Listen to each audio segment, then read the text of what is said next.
Welcome to the Dog Manual, where we talk about our passion for animals. Today's conversation between Courtney and I aims to paint a picture as to exactly how she thinks of animals. She was the only person I was interested in having help me with this show, and you should see why by the end of this conversation.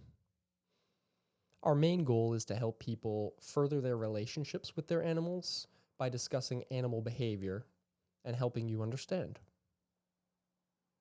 We hope you learned something, and we encourage you to engage with us in the comments, whether it's a question, if you need help, maybe it's a disagreement. We'd love to hear from you.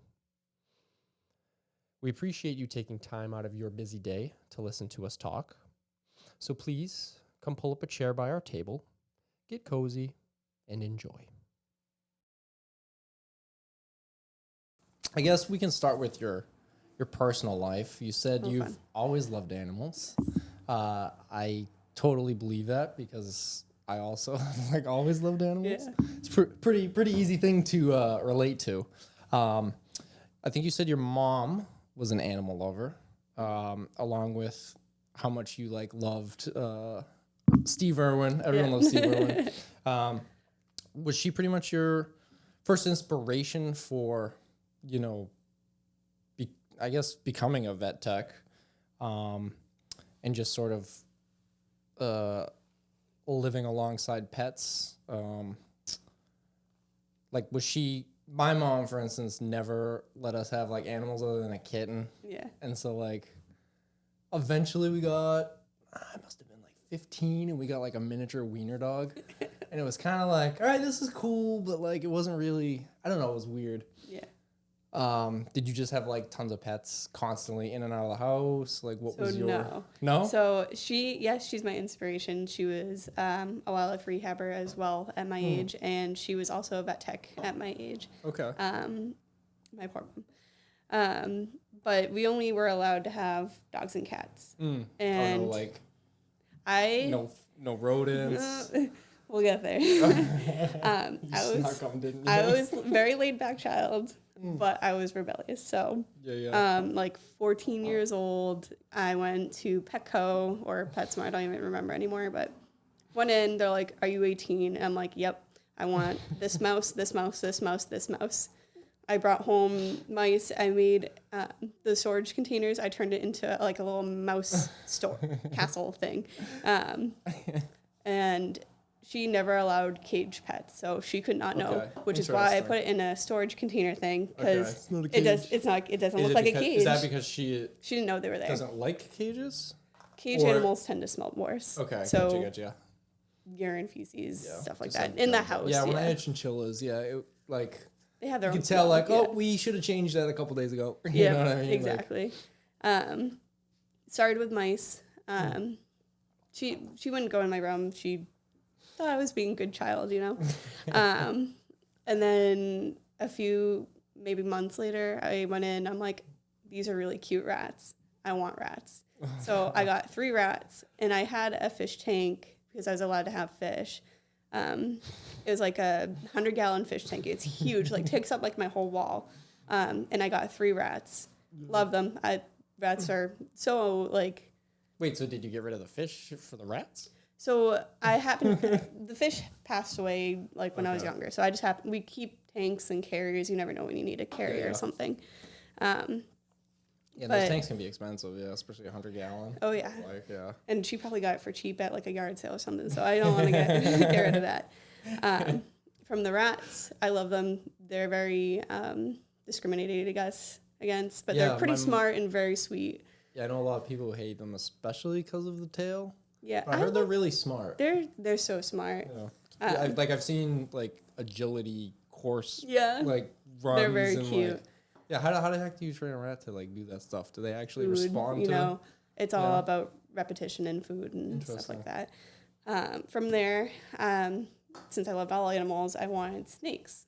Mm-hmm. So then I went to a reptile expo actually in New Hampshire, and I got my first snake, Burmese python. It was a little baby.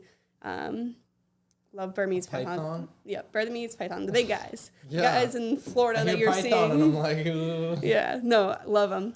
Those are my favorite species of snakes. So Things that can eat me, I'm like, it wouldn't eat you. It may kill you, but you know, it won't eat you. You can't. Are they poisonous? No. So I got those, and then, you know, I kept getting more because I go to reptile expos and no one would know and sneak them into my room. Time your mom's not checking inside your room. No, she trusted me. It was fine. You have a literal zoo in your room, and she's like, I mean, they're quiet. That's the thing. I got animals that didn't make noise. yeah. So the issue is that the snakes is that they eat mice and rats. I'm personally against, you know, feeding alive animals to another animal that doesn't have a chance to escape from the animal. So make it a fair game, let's say that. Yeah, okay. So everything I got was frozen thawed, and I had to sneak it into the freezer, or I would have to get it just like weekly because they eat once a week. So that was an interesting. Courtney, get me the pizza bagels. It's Exactly. like, oh, wrong box. That's what you gotta worry about. From there, I got rabbits, Flemish giants. I still have them. Really? Yeah. Because those are big. Oh yeah. And they were babies when I got them, younger, I guess. They were originally supposed to be snake food, and I was like, I'm going to take these home. I'll keep them. I'll let them live. Maybe I'll breed them and feed my own snakes their babies. Yeah. Who knows? But I couldn't do it. I ended up I couldn't do it. I ended up neutering the male rabbit. But my mom's allergic to rabbits. Oh. So she started to get like a little asthma type of situations, and she finally she finally looked in there and was like, what the fuck? Literally a zoo. Yeah. Yeah, you're like... She's like, rabbits gotta go, and we'll work on stuff from there. So didn't get rid of anything, obviously. So then from there, I got my macaws. I have a blue and gold and a scarlet. Okay. Birds, right? Birds, macaws, parrots, very big parrots. Birds. Yeah. Goose and crackers. So can they talk? Parrots talk? Yeah. Right? Yeah. Imitation. Okay. They can't like have a conversation. Macaws, at least, not to a certain degree, to like smaller Amazon who can react to certain cues. Yeah. Did you see the video of I think it was a guy out in his driveway working on his car. Oh, the help. Screaming help and the police show up. And Yeah. Like, no, it's my bird. Yeah, it brings them out. Sure. Sure, there isn't someone else also yelling for help in there, you know? Then I got some lizards, some tegus. What's a tegu? It's a very big lizard. Oh, okay. Yeah, but like the size of the table, full grown, but including tail.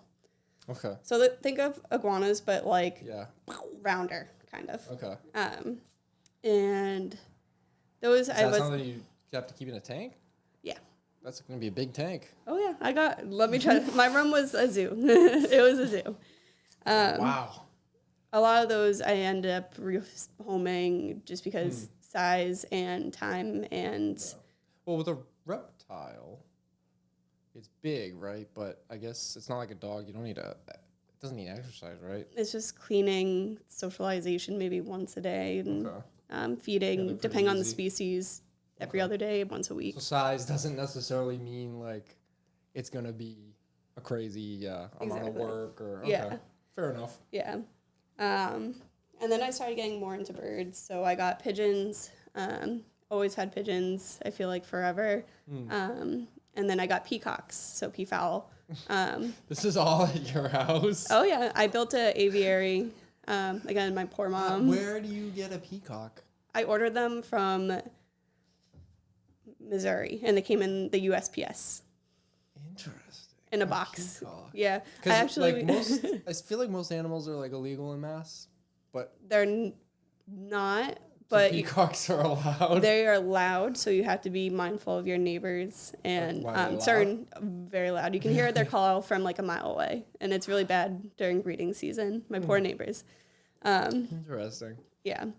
I was actually at the post office today, and someone had birds delivered, and I was like, I know what those are. Yeah. Oh, is it like a special type of box or something? Yeah. That's funny. And then I happened to get a couple pheasants, just rehab ones that were injured. My mom's least favorite was the tarantulas. I'm not a big spider. They got out a couple times, so she wasn't the biggest fan of them. And then my dogs. So that's like main things. I've owned a lot of crazy other things, but yeah. With the a lot of the birds, like you said, the pheasants, is that something you like try to get them back out into the wild, or is it so they're that not you have them till they're native. dead? Okay. They're not native, but Fish and Game raise them up for hunters and release them in the fall. Okay. So when it's pheasant season. Gotcha. So they're all pen raised. They have no wild instincts because they've been fed like corn and pellets in a pen. Yeah. Wow. So Literally lot of just to go shoot them. Yeah. That's interesting. Yeah, I'm not a big fan of that as well, but it's just an interesting Yeah, that's weird. To release invasive animals to the environment. But I mean, it also like people are paying for that, and that money goes into conservation. So it's like a win lose win type situation. Environment, like all the vegetation and like. Yeah, a lot of them pheasant, starve. Oh really? A lot of them starve. A lot of them get hit by cars.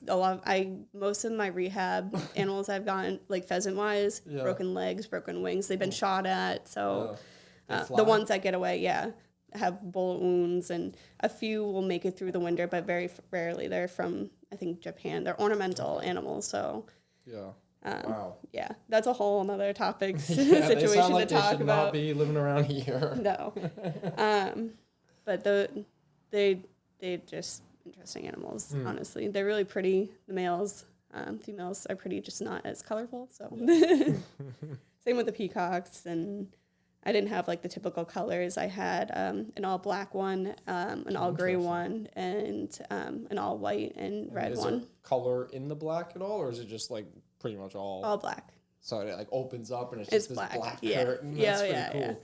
I'll show you pictures later. So yeah. But I should say, no, rehabbing animals, they are not pets, so they cannot be treated as pets. So any wildlife I got is wildlife, not to be treated as pets unless it's on non-releasable, and that goes to like an education facility. Okay. So I just want to throw that there. Before people start catching animals outside. Yeah, don't go like catching birds in your backyard. Yeah. That's not fair. A lot of federal permits for birds too, so. Yeah. Well. Is there a whole like process like for you to like go order like the pheasants? Like is there any like So I couldn't order, those were all rehab pheasants that were I don't want to release them because it's hunting season and they're invasive, so it wouldn't make sense for me to release them. Gotcha. I only had my most recent was a male and a female, and I just kept those until I found somewhere to transport them to that can keep them on like a farm, a little bit more room. So they can live their little pheasant days. Yes. Without getting run over. Exactly. Wow, that's a lot of animals. Yeah, I had a wiener dog and cats. So nothing nearly as fun as that childhood. Oh no. Wow. That's crazy. And when did you get your first? Is Shiloh your first dog or Jetta? Jetta's my first dog on my own. Yeah. Okay. She's gonna be 6 this upcoming year, so I got her in February, whatever 5 years ago was. Yeah. So 16, 17. I think it was 17 or 18. Like that, yeah. Did your mom know you were getting Jetta? So I didn't live with my mom at that point. Okay.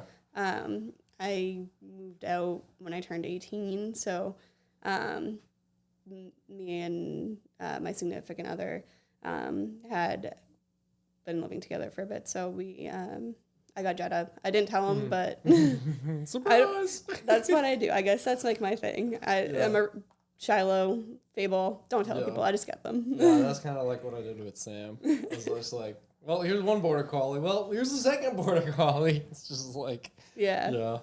So you got Jetta, and then what is she? She's like a mix. She's Sato, which is a Puerto Rican street dog, pretty much, from Paws for Survival. It's funny because her Paws for Survival is owned by a rehabber who I met at the wildlife center where I learned to rehab and stuff like that. So that's how I met her, and that's how I ended up getting her. We're really close. So that's awesome, yeah. But yeah, she came down after one of the hurricanes, either right before or right after, and I lucked out when I got her. So Okay, interesting. And then that'll lead us obviously to Shiloh and Fable. yeah. So I'll go ahead and say so that AKC, they register, currently register 197 dog breeds, which I could probably only name like 7. I don't know what the 190 other ones are. Many people fall in love with their breed, like myself. It's like looking forward into the future. 15 years from now, my guys are gone. It's like, yeah, I can get another border collie. Like, I don't see myself getting a lab or I'm like border collie. You know, it's like that's my breed. You know, and then there's plenty of people out there that like kind of like Jetta. It's like don't really know what she is, but we love her. Exactly. Yeah. So, yeah. So I grew up. I've already mentioned Maisie, the first dachshund we got. Then we got a Yorkie a couple years later. Not that I don't consider them dogs, but it's like it's different. A Yorkie and a dachshund are way different than like a border collie. And I love them, but it was definitely a different experience to what I'm dealing with now, where I have to be way more involved. Like the Yorkie, a lot of times if we were out, it's like, all right, they can be home and they're fine. Mm-hmm. Like they don't need to be out exercising. Like they were real easy, I guess. So, you know, so yeah, I've kind of found my breed. And I'd wager it's the snoots. but what drew you to Borzois? What the hell is a Borzoi? And are they a good dog for someone who's maybe getting their first dog / they've had like a dog before, or do they need someone who's going to be like, you know, very knowledgeable, intimate with them and like dedicated? So I guess we could start with what the heck's a Borzoi? Yeah, so Borzois, they're sight hounds. They originated in Russia. Another name for them is Russian wolfhound. They're hunting dogs, so they're very stimulated by things running, being hare, coyote, rabbit, small dogs, small cats. You know, you gotta be careful. That's something to think about when, you know, if you were thinking about a Borzoi, is they are hunting breeds. They're pretty primitive. There isn't much change to them since they've been originated. So I think, honestly, they could be a good first dog if it's something that you can commit your time to. Space, especially yard space. They need to have access to a yard pretty often. You know, small dog, young Borzois need a lot of exercise and stuff like that. And not like forced exercise, but free play. Right. They're patience. You need patience because they're like cats. They really are like cats. They're stubborn in training, but it is possible. Everything can be very rewarding if you know what you're doing. So, and then understanding their behavior, they hold grudges. So they're smart. They hold grudges. And really knowing that, again, they're sight hounds, so they're hunting. So you gotta keep in mind what's around you. You have to socialize them when they're young, or get an older dog that's already been socialized. Okay. And sounds like you'll want to really have a strong recall because you don't want them. You can never, honestly, you can never really trust them off leash and like without fencing. Okay. That's because they're fast too. I mean, 0 to 35 miles per hour in like 3 strides. So, obviously, recall training is super important. But if they're coursing something, that's they're not over. Like something you can call off very easy. And that's just super important to make sure you work with them, that they trust you, that you know they know that you're family, stuff like that.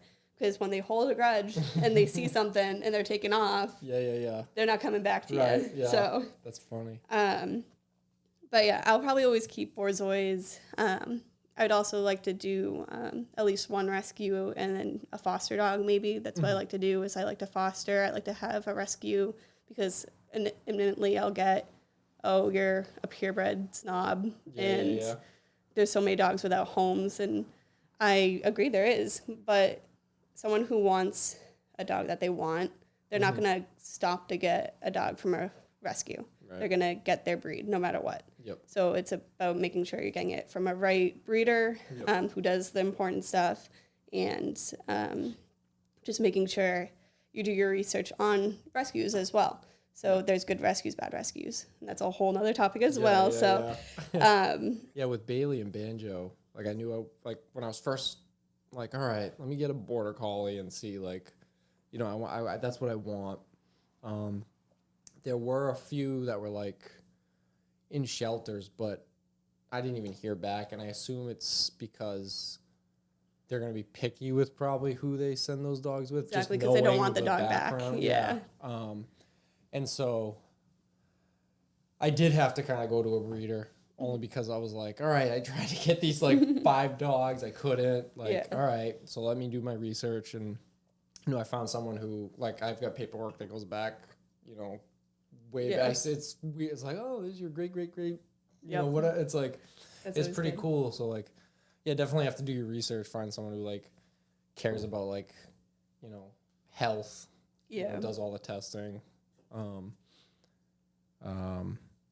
That was something that I was real worried about because the Yorkie we had was from a puppy mill, and she's had just, I mean, I think she's 16, so she's lived long, but she's blind and deaf, which whatever, she's 17. Yeah. I don't know. I assume that's common in older dogs. Smaller dogs, yeah. Yeah, but then she had nasty teeth. It like, I think at like 5, like she had like 2 teeth left. She had to keep having them yoinked, and then she always has like these cysts growing all over that she has to have like cut open and like drained, and it's like just a lot of like, I don't know. I just feel like bad for her. Yeah. Like, you know, like she when was they just come in from a those cage situations, it's like you always want to make sure if you're gonna buy a dog, you want to get from someone who does, you know, AKC, UKC, so American Kennel Club, United Kennel Club. Their dogs are registered. You can have a registration number from registered parents. And then making sure, you know, they do the appropriate health testing and or do something with their dog. So confirmation, what I do with Shiloh, agility, field work, bite work, you know, obedience. There's so many things that they could do with their dog to make sure that their dog is, you know, bettering the breed. So you want to make sure, you know, if you're getting dogs from a breeder, that their dogs are papered, titled, healthy, and that are, you know, active participants in their breeds, either breed groups or as like a dog breed as a whole. Yeah. It's hard. It's very hard. Yeah. And it's something like thinking about it even in the future. It's just like there's a lot of backyard breeders, and a lot of them have the best intentions. They're like, this dog is sweet, it's beautiful. People say they want puppies, but they're not. It's just a dog. It's not, you know, papered, registered. It's not doing the job it was bred for. If it has a job, and it's just kind of, you know, it's getting bred because they think they deserve a litter out of it. Right. And a lot of people will, you know, unfortunately think that they're doing the dog justice, but yeah, I've even seen like at the dog park, what's this, Little Cooper. There's this German Shepherd, Little Cooper, and he knocked up, I think, Baby Cakes is the husky. And so like, you know, Baby Cakes' owner was looking for a dad, and, you know, he liked Cooper. But again, it's sort of just like, they did it and had babies. There wasn't like let's do the proper stuff.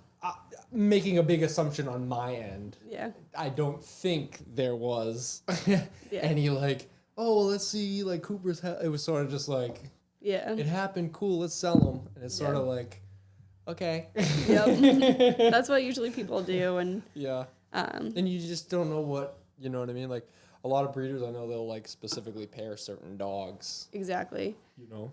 And a lot of the AKC, UKC is very against mixed breeds, so just pairing dogs together because you think they'll make a cool mix. Right. Doodles, you know, famous doodles. Which I gotta admit, that was my least favorite breed when I started, but they've grown on me probably the most.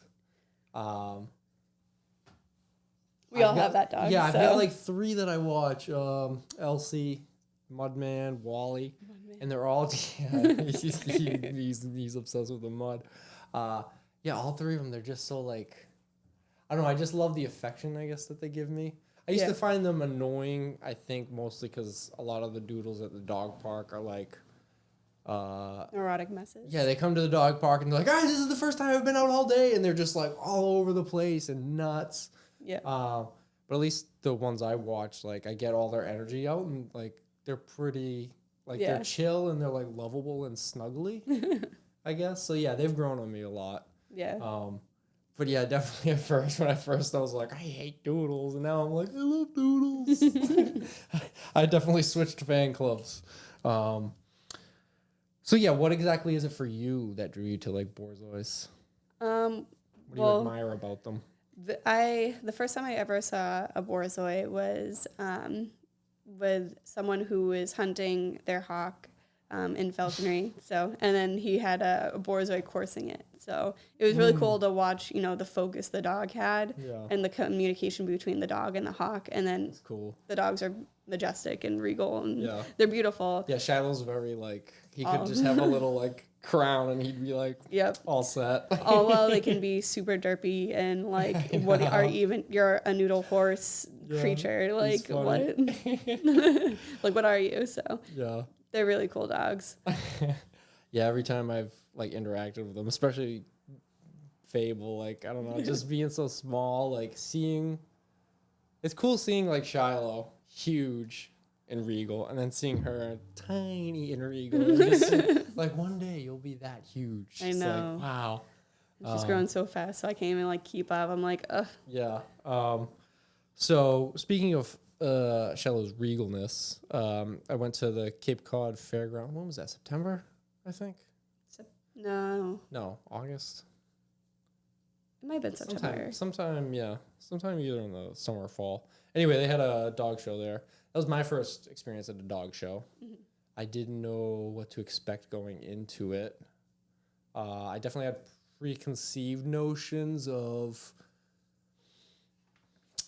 I'm going to meet a bunch of like snobs. And I got to say there was a lot less snobs than I thought. Mm-hmm. Actually, the most snobby one ended up just being one of the ladies there that told me to stop taking photos. But that's a whole nother story. So it was my first time. I think there was like 1,200 dogs at that one. Yeah, it was a like big one. Crazy. That's one of the biggest ones. It was massive. They had like 30 different rings of, and I was definitely very overwhelmed with like just everything. Hey Tucker, hi kitty cat. Between I guess trying to figure out, like what is the judge doing, and like what are the dogs and the people, handlers doing. Yeah. So it's definitely nice seeing you and Shiloh working together. Like he was happy, you were happy. Like it was nice. So if you could talk maybe about what the requirement, so like what does both you and Shiloh need to get into the dog show? Just to be able to like compete. Why or how do you get the points, and why do the points matter? Is like, does it matter per event? Is this like a thing that keeps carrying over and accruing? And what was it like in front of like your first big crowd where like everyone's watching and it's just sort of like, all right, here we go. I assume you were very nervous. So if you could just talk about, that, I'd love to hear your first experience there. Yeah. So the shows are very like, I'm still learning myself, so I may misspeak a little here, but I'm still learning. There's a lot to it. I mean, I started with confirmation, which is one of the levels of the AKC that they offer. They're at that fairgrounds. They were doing dock diving and obedience and rally runs too, and agility, I think, as well, but I'm not 100% sure.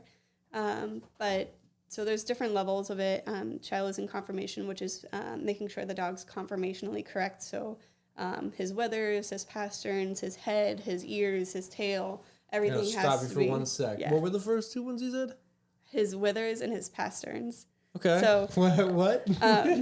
So pretty much like the wrist Oh, okay. is the pasterns. Yep. The withers is up to the shoulder. So it's So, like like, horse checking- terms almost too. Okay. Is that like checking the, like, Making sure everything's girth appropriately or sized. okay. Like no deformations. Exactly. Okay. And then making sure the wrist isn't bent too much. The tail, making sure it doesn't go above a certain level. It should be graceful. The back, the hocks, so the back legs, making sure that angulation's correct. The feet, making sure the feet's correct. Even the body, just making sure the body structure is correct. For Borzois, they have a slope in their body, so they start low and then they come up and then they go down. Yeah. And then everything should just flow after that. So the judge is checking those. So when the judge comes up, he feels the dog, make sure both his testicles are there. Make sure you don't want to have a cryptorchid dog, which is when the testicles are in the body. So that it's genetic. So it's super important that the dog doesn't have that. There was I think his name's Tiga. There was an Irish wolfhound or Irish deerhound. Scottish deerhound. Scottish deerhound. There we go. Looks kind of similar to Shiloh, but like looks like a werewolf. And yeah, he had trouble. He didn't drop. And like there was this whole like they couldn't fix him or something because they didn't drop.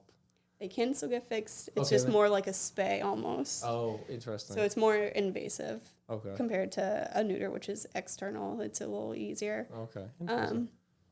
But so the judge is checking all that, making sure, facial structure, teeth, that's super important. Borzois, they check the teeth. Okay. Make sure, because the breed can be missing teeth.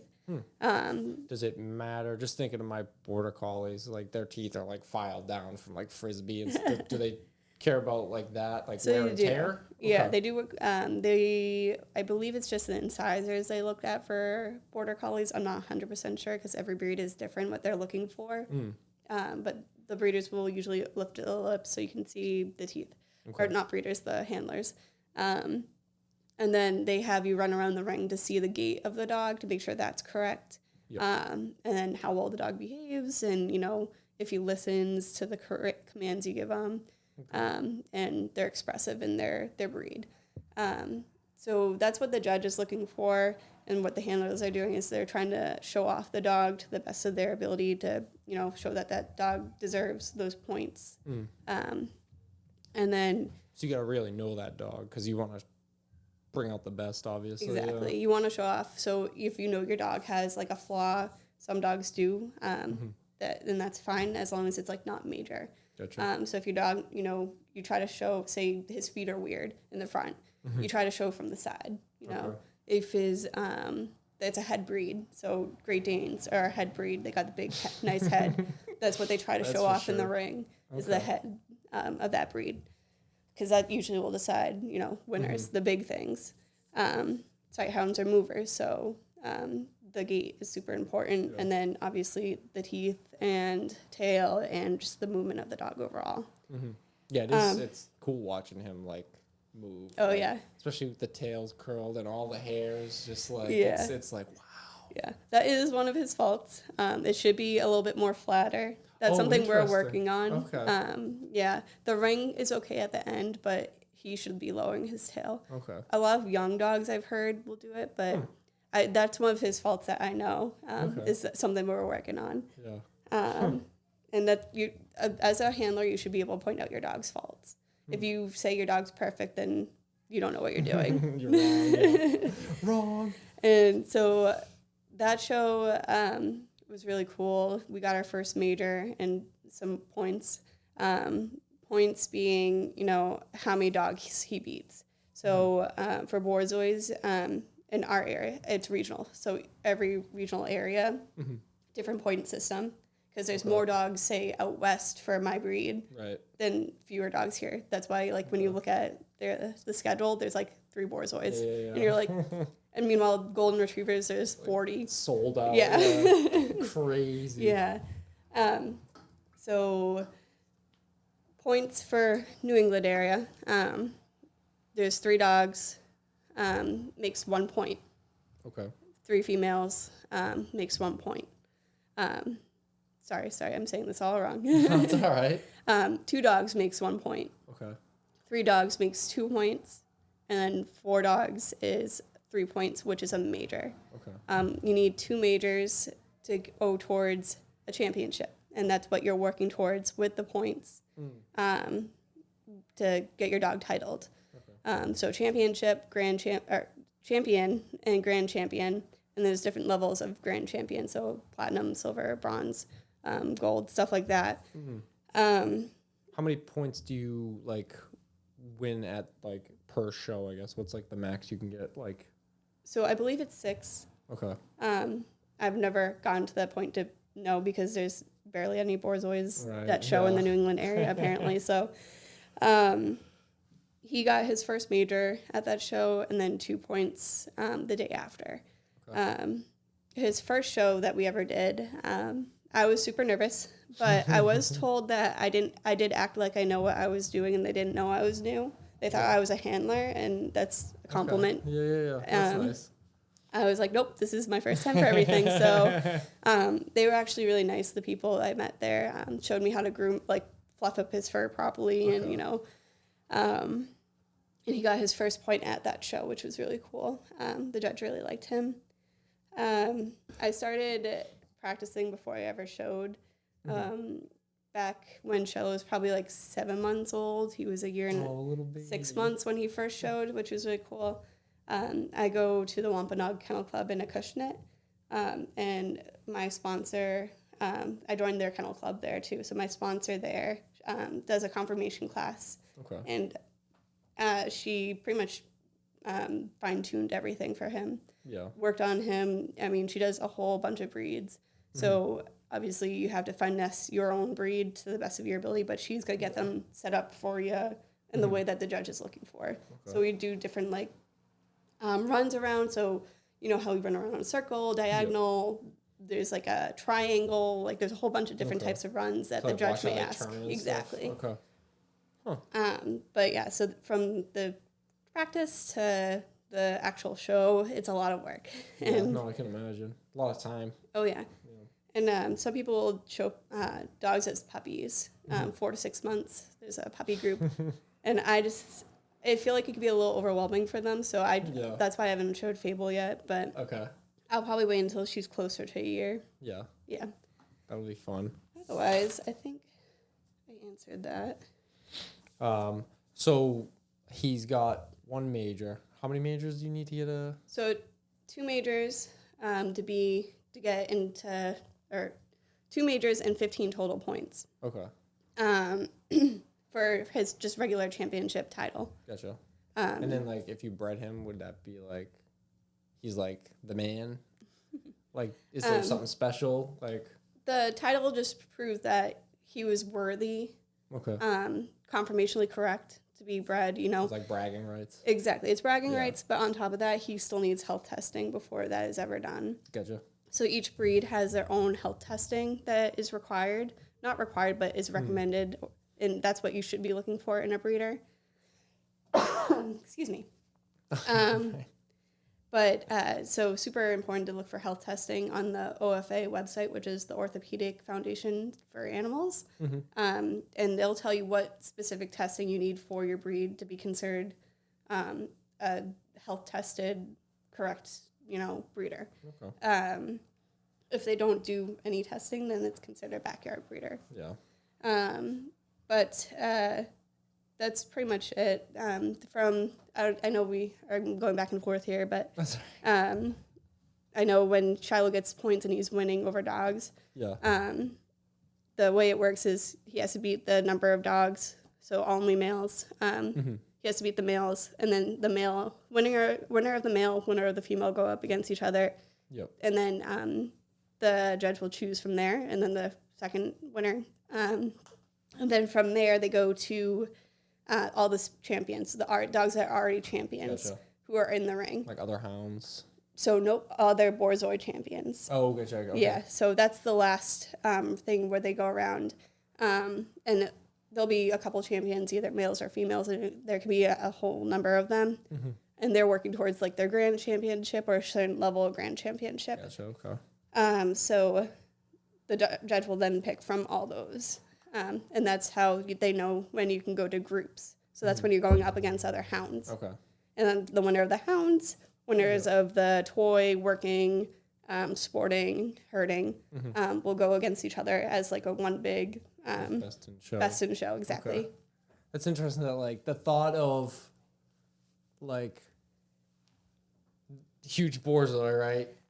Like, all right, and then like a little Yorkie, and it's just like, how do you pick? Like, they're so different that it's like, what do you mean there's a best? It's like, exactly. you know what I mean? That's interesting, yeah. And there's certain judges that do have to be specialized in each one of those groups to be able to choose the winner. Exactly, for the best in show. Huh. And that's huge bragging rights to win best in show. Yeah, I can imagine. Because that's like at that Cape Cod one, I mean, that's like 1,200 dogs you just beat. That's like exactly insane. Your dog was number one, and that's a huge bragging rights. And a lot of people will post like best in show winner dog. You know. Yeah. That's awesome.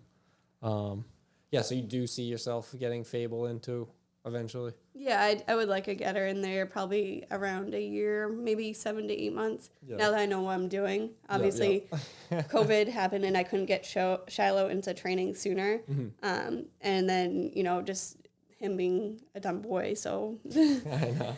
A little slower on the uptake sometimes, yeah. Females are typically a little smarter, I will say. Yep.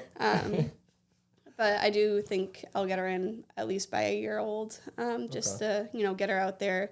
She's been going to shows with me. She just hasn't been going in because she needs vaccines, but just socialization with the car ride, meeting people, that's totally fine. Like just being in the area. Exactly. Seeing what's going on, waiting her turn. That's super important. A lot of dogs. No impulse. I'm sure you saw that, the sled dog thing. Dogs freaking out, waiting for their turn. Yep. They're nuts. Crazy. Yeah. All right. So she needs her vaccines. She needs to not be fixed. Anything else on her end? Is that pretty much it? That's pretty much it. I mean, they need to have a registration number so that way they can track you on the AKC website for points, majors, the judges. Okay. Those are the main things. And then from there, it's just, doing the shows. Yeah. Okay. That's fun. And you mentioned earlier the first time you saw a borzoi, it was like hunting with a hawk. Yeah. And you've had a few hawks. Oh, yeah. I've had a lot. Yeah. You sent me a cool video once where you like whistle and the hawk comes flying in. And I just think it's crazy that you can like train a bird to like come. Yeah. But that's just me being like a chimp and like being narrow-minded and saying like, oh, birds aren't smart. Like, no, they are smart. They're smart in a different way. Yeah. They don't build, structures and houses and roads, but they're still smart. Yeah. So what goes, there's got to be a lot that goes into like owning a hawk, or I guess not owning's probably the best word, being a guardian to the hawk, or rehabbing a hawk. Yeah. I get so many questions. Like, I know. Like I gotta walk my dog, right? I gotta bring them out for exercise. Like, what do you have to do with a hawk? Do you need to stimulate their brain? Do you need to like get them to burn energy off? Yeah. So, what they require is just like, what's recommended, at least from my experience, is getting the bird out at least 3 to 4 days a week to actually hunt, but also doing flight exercises, keeping the muscle, because you gotta be like an Olympic athlete in the bird world to be able to survive. If you're fat, you're not flying. Right. So when they get extra food, they're conserving their energy for when they need it, and building up fat for the winter so they don't have to do much hunting because that's when everything's skim. But just flying, feeding once or twice a day depending on the species. So do you let like Nira? Nira. Do you let Nira just like, all right, we're in the backyard, here you go get your dinner? And like come back, or like what? No, so the relationship between the human and the bird, it's differs obviously for different people, but you obviously want to build trust. So the first, working with her, she actually came as a rehab patient that fell from the nest, and she tested positive for rodenticide, which is rat poison. So mom accidentally fed babies rat poison. So I'm assuming the whole rest of the nest probably died. Because people are poisoning rats and the rats go outside, or mice. And then they're going to take advantage of a dead animal. So, easy food. or slow and dying animal, you know, pick off the weak, you know, survival of the fittest. But she fell out of the nest, and her clotting time was like 20 minutes. And it's supposed to be 1 to 2 minutes, if that. Okay, what's like blood clotting? Blood clotting, yep. Okay. So if she like bled, it would just keep bleeding? Exactly, because rodenticide is a anticoagulant. So when it pretty much blocks the production of vitamin K, which is the clotting in the blood. Okay. And so when she came in, she had blood and coming from her eyes. Especially if they fall from, just thinking if they fall from any the trauma, nest, that's going to be... Any trauma, they just bleed profusely. So she got vitamin K treatments for that and fluids and supportive care. The person who found her kept her for a couple weeks at the vital stage where they should be learning mom is a hawk. Naira learned mom is a human. Right. So she's considered an imprint, which is she thinks she's a human. And I know that sounds cute. It is not. But like to me, it's sort of like, oh, that's cute. But I know, like, ooh, she had no fear of humans. So typically with red-tailed hawks, you can either get habituation, which is just used to humans, which what falconry is getting hawks used to humans and hunting with them. Right. And then there's imprint, which is like mom is human. Yeah. And mom equals food. Mom equals, dad equals food, So for her, it's a little different than what you would do with like a normal falconry bird. So for her, it was kind of trying to get her to be more dependent on herself, because if she sees me as a sole food source, they can turn aggressive. Oh. And they're fearless because she thinks she's human. So they can attack people. Okay. They would like not necessarily attack you, but like... No, they potentially. Oh, really? I've been attacked a couple times by my own hawks that, were misraised. Interesting. So they associate you with food, but they don't... So if I don't have food and I go into like the pen, she would probably go and try to grab me, Oh. And those sounds, they're not something to play with, so... No, I'm good. But so that was making her confident in herself to be dependent was the main thing when I first got her. So she had to self-feed herself. I would just provide the food, but from like a blind, so she wouldn't see that I was the one providing the food. Okay. So do they not have a sense of smell? I think it's very, very weak. Very weak, okay. Especially for vultures, sight animals. Okay. I guess I have a thing for sight animals. But it's having her feed herself, and pretty much from there we would build muscle, and having her just be around me as a positive reinforcement, because an imprinted bird should not be released, because any point where it's at a low and not feeding itself, it's going to go to a human, and that human could potentially harm it or, kill it, or if it goes up to someone and grabs it, so it's not going to turn out well for the bird. Right. Goes up to someone's chickens and isn't afraid of the farmer or person running up to them and the chicken, it's not going to fly off. So, and that's going to get shot. Oh, yeah.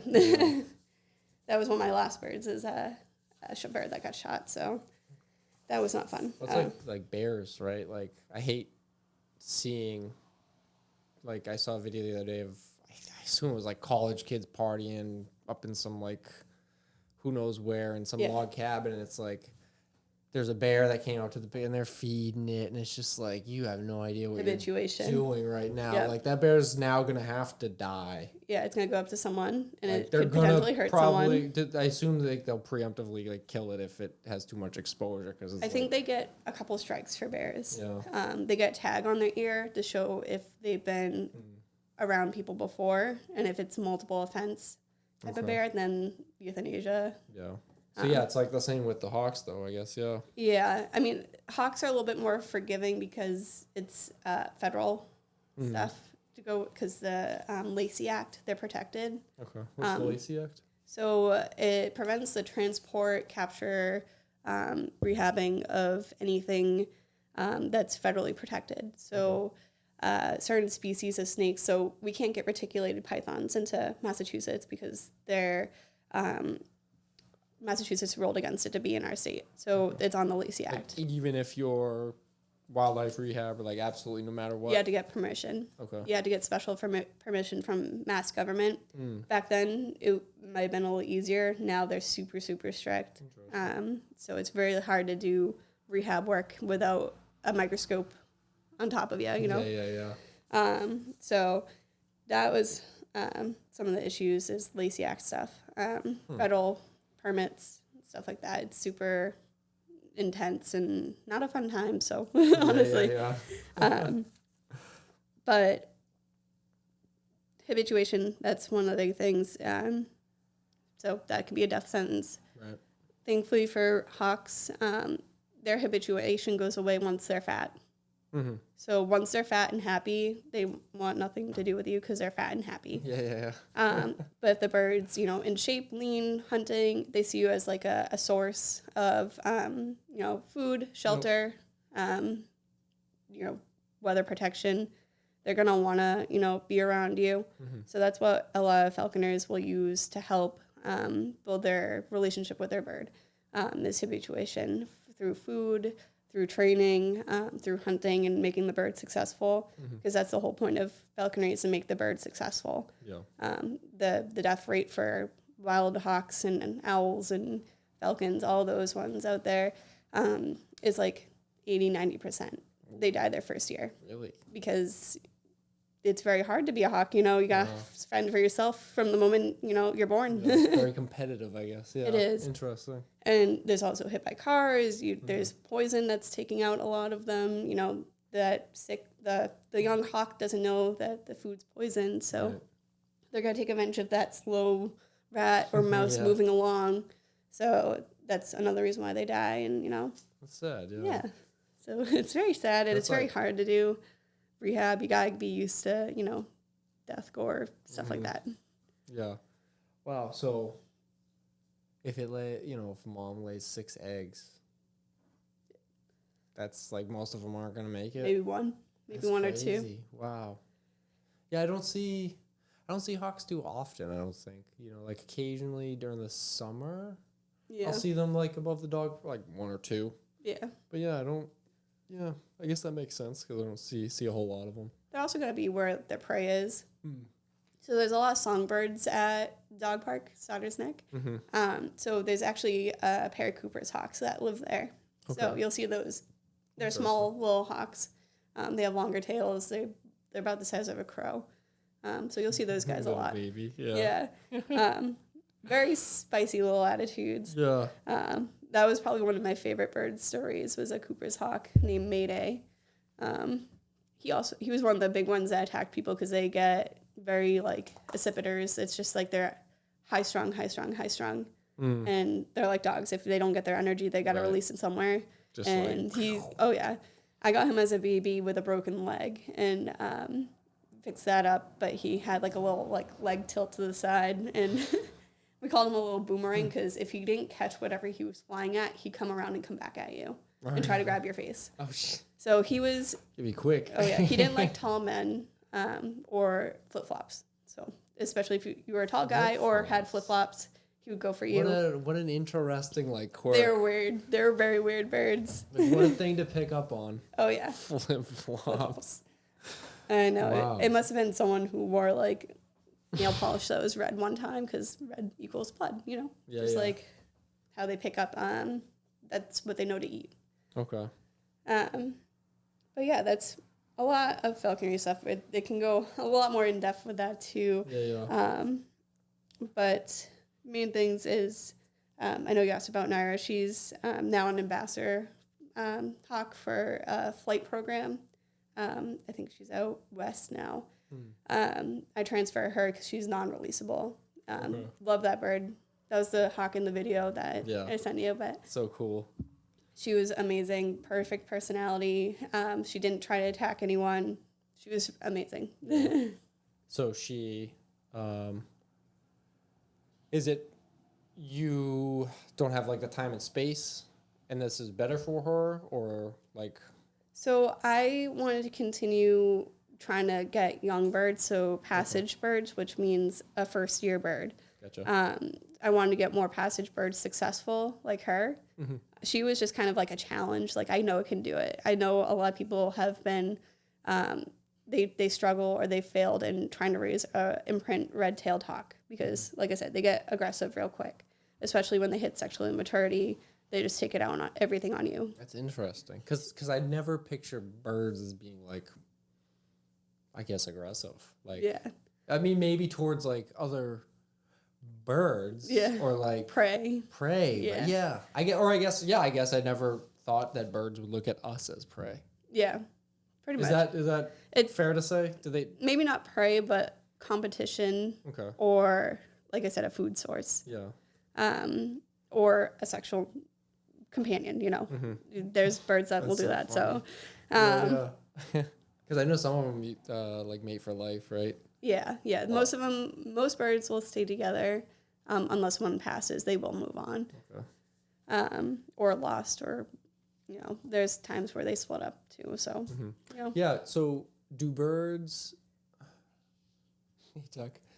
Do birds, especially like migrating birds, because I feel like at Starter's Neck there's a pair of Night herons. yeah, the night herons. I love those guys. Do they migrate?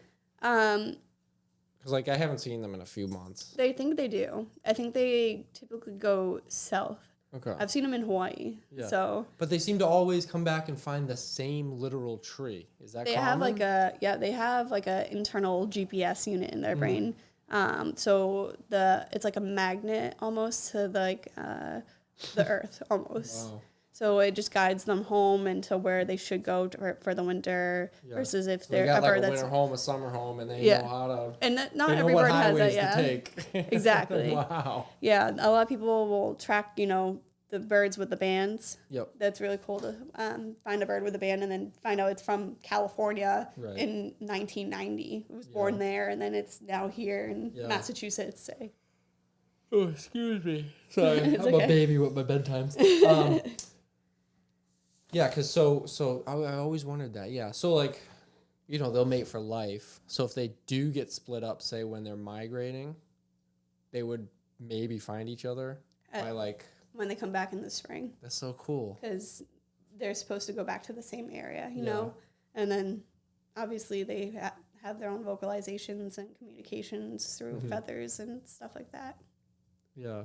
Yeah, I know nothing about birds. Like anything bird related is just gonna be like, it's gonna just be like mind blowing. All right. So yeah, hawks are pretty, in my opinion, exotic. Just because I again know nothing about birds. What's the most exotic animal you've worked with? And what's something I guess you've never worked with but you look forward to in the future?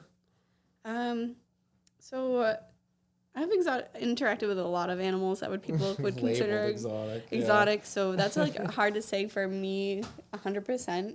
But I think a really cool experience I got to do was interact with the white lions at Capron Park Zoo. Okay. I got like a behind the scenes tour because I knew one of the zookeepers, and it was really cool. I got to meet a lot of their animals there, and the lions were definitely one of my favorites. Yeah. Are they truly just big cats? Yeah. Obviously, pretty much. They could destroy you. Oh, but yeah. like Just how a cat would throw a hissy fit. yeah, they're just the same. They're the way. same. That's so funny. They are unpredictable, a little bit more unpredictable, but Were you nervous? a touch. But like, there was a good like a wire screen between us, so I wasn't too worried. Chain link fence, not wire screen. They'd go through that real quick. Just a little mesh between us. Yeah, I know. Yeah. There's nothing the clouds could get through, you know. Yeah. Let's see. The animal I have want to interact with is probably pretty much anything Australian or from Thailand. I would love to travel there and just their wildlife. I want to be out there. Steve Irwin, catch a snake. Australia's scary. So is in Thailand, but kill also ya.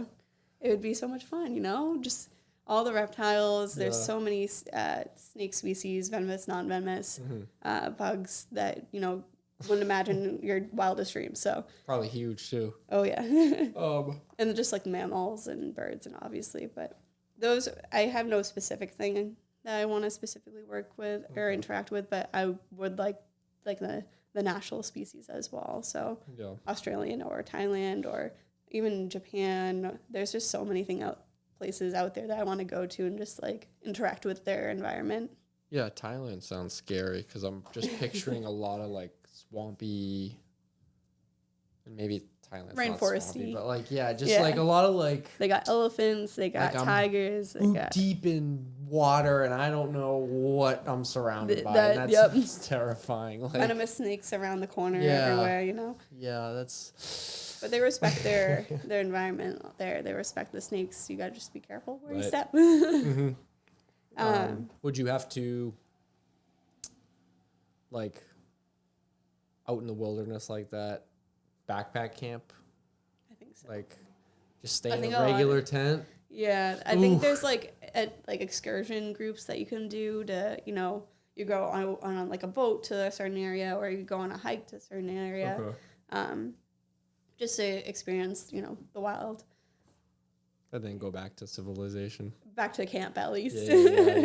Yeah, because I would not want to be like. I mean, camping in New England is already like I'll do it. Like we'll go backpack camp, and I'm like, oh, I hope we don't get eaten. But like, I can't imagine doing it out in Australia where it's like probably gonna get eaten. Probably, slight chance, you know, never zero. Yeah. There's some scary spiders and stuff over there. Are there chimpanzees in Australia? I don't think so. Okay, they're the scariest animal to me. In the I think I'd rather.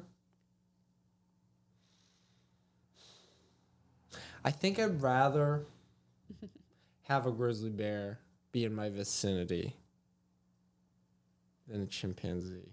Any certain reason why? Just the horror stories behind chimps. like I feel like with a bear, and maybe not a grizzly bear. I don't know enough about grizzly bears. I know like a brown bear and a black bear. They'll probably like not even come near you. You know, you can like spook them or whatever. But I imagine like if a grizzly bear got mad at me, it would just like kill me and eat me, and it would be painful and it would suck and I'd die. But like chimps don't necessarily kill you, but they take everything away from you. Like You don't want fingers, you know? I know, like I've heard, like Travis the chimp, or like, did you hear about the one with like that the guy brought out a birthday cake? You hear about that No. one? Oh, it's brutal. Guy had a chimp. I think is it 5 years old they start to get like Sexually mature. just crazy. And so, you know, he brings it to like a chimpanzee rescue. Yeah. Where it gets to live with other chimps, play in trees, whatever. Well, he goes the next year to visit the chimp, brings him a cake, and all the other chimps got upset and angry, broke out of their cages. I mean, they bit his fingers off, his nose, his mouth, bit his dick off. Sounds like Planet of the Apes Just there. just literally. But they didn't kill him. They took Yeah. away everything from him, and like, I feel like there's a lot more calculation that goes on with them than like a grizzly bear. I feel like it's just gonna be like, oh, I'll kill you and eat you. Whereas a chimp's Rage. like, I'm just gonna like destroy you but not kill you. You know what I mean? I'm gonna make you suffer. And like, yeah, they freak me out. They're strong. They get ridiculously angry and they'll just rip you like apart, I guess. I don't know. So that's it. That's like, I mean, that's logical. to me, that's the most terrifying animal. Especially because I watch a lot of Joe Rogan. So like he talks about chimps and it's just like, oh, I'm good. So I guess, are there any animals that you feel that way towards? And are there any animals where you'd just be like, no, I'm not working on that because it's like too extreme? Or are you pretty much like, bring it on? I'm pretty bring it on. I am scared of jellyfish. I don't know what about them. Interesting. But jellyfish, I'm a little like iffy. I'm like, stay over there. You're pretty Okay. from afar, you know. Yeah. I I don't know. I think I was just told so many stories growing up about like box jellyfish, man of war, and I go to Hawaii every year. So they're in Hawaii, and I'm like, I'm just waiting for the day I get zapped and then I drowned. And, Is that what happens? You like lose consciousness? For some of them, you can die within like 2 minutes or something like that. And I'm like, I'm just paranoid about that, full moon, stay away from the water type of thing. But I would still, if given the opportunity to do it safely, probably still work with them, honestly.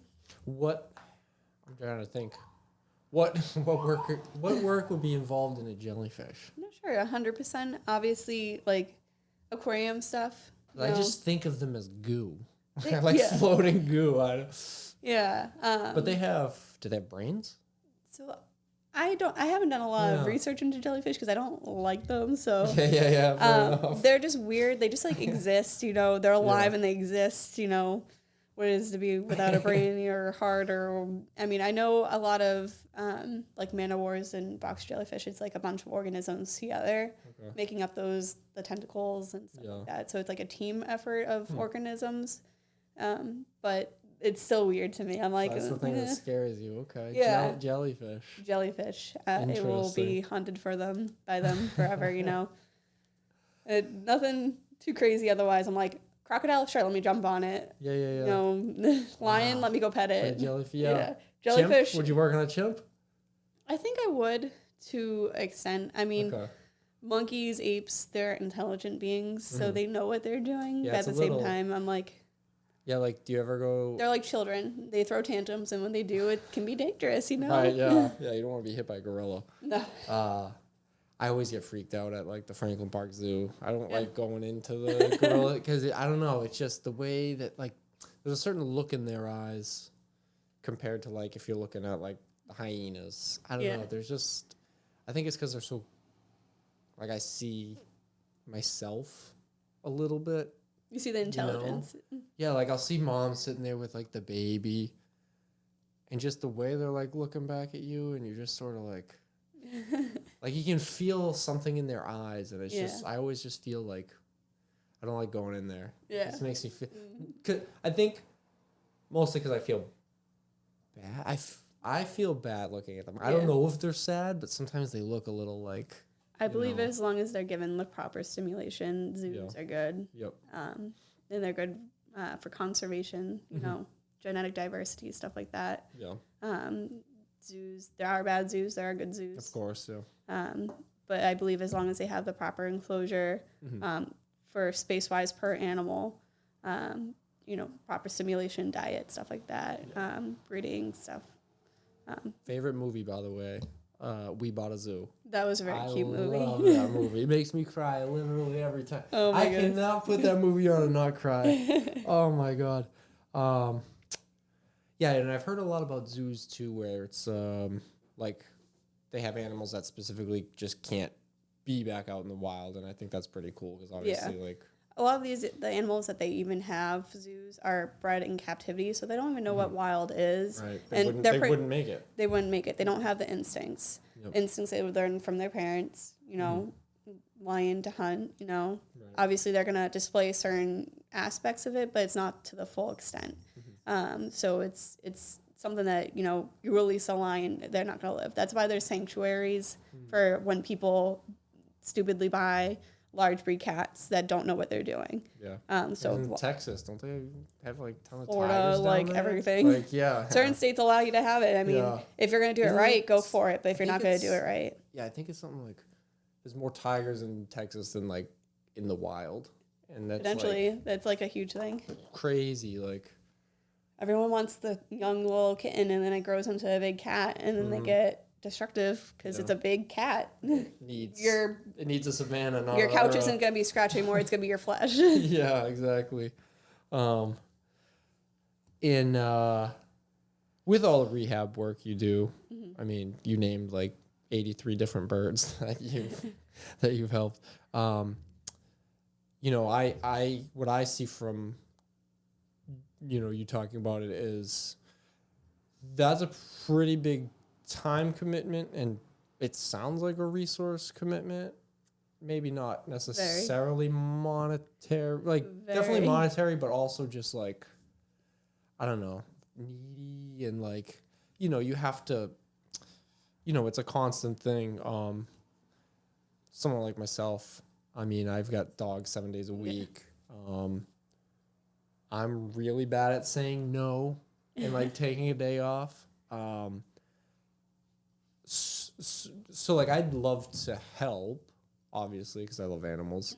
I guess I just, other than like donating, someone like me with a super crazy busy schedule, like let's say you're a doctor working in Boston, is donating really the best way to like help, or Donating's a good way because that money, rehabbing is all free. You don't get any monetary, no help from the government, nothing. You're doing it on your own dime, your own penny, your own time. So donating does really help, and continued donations really help rehabbers.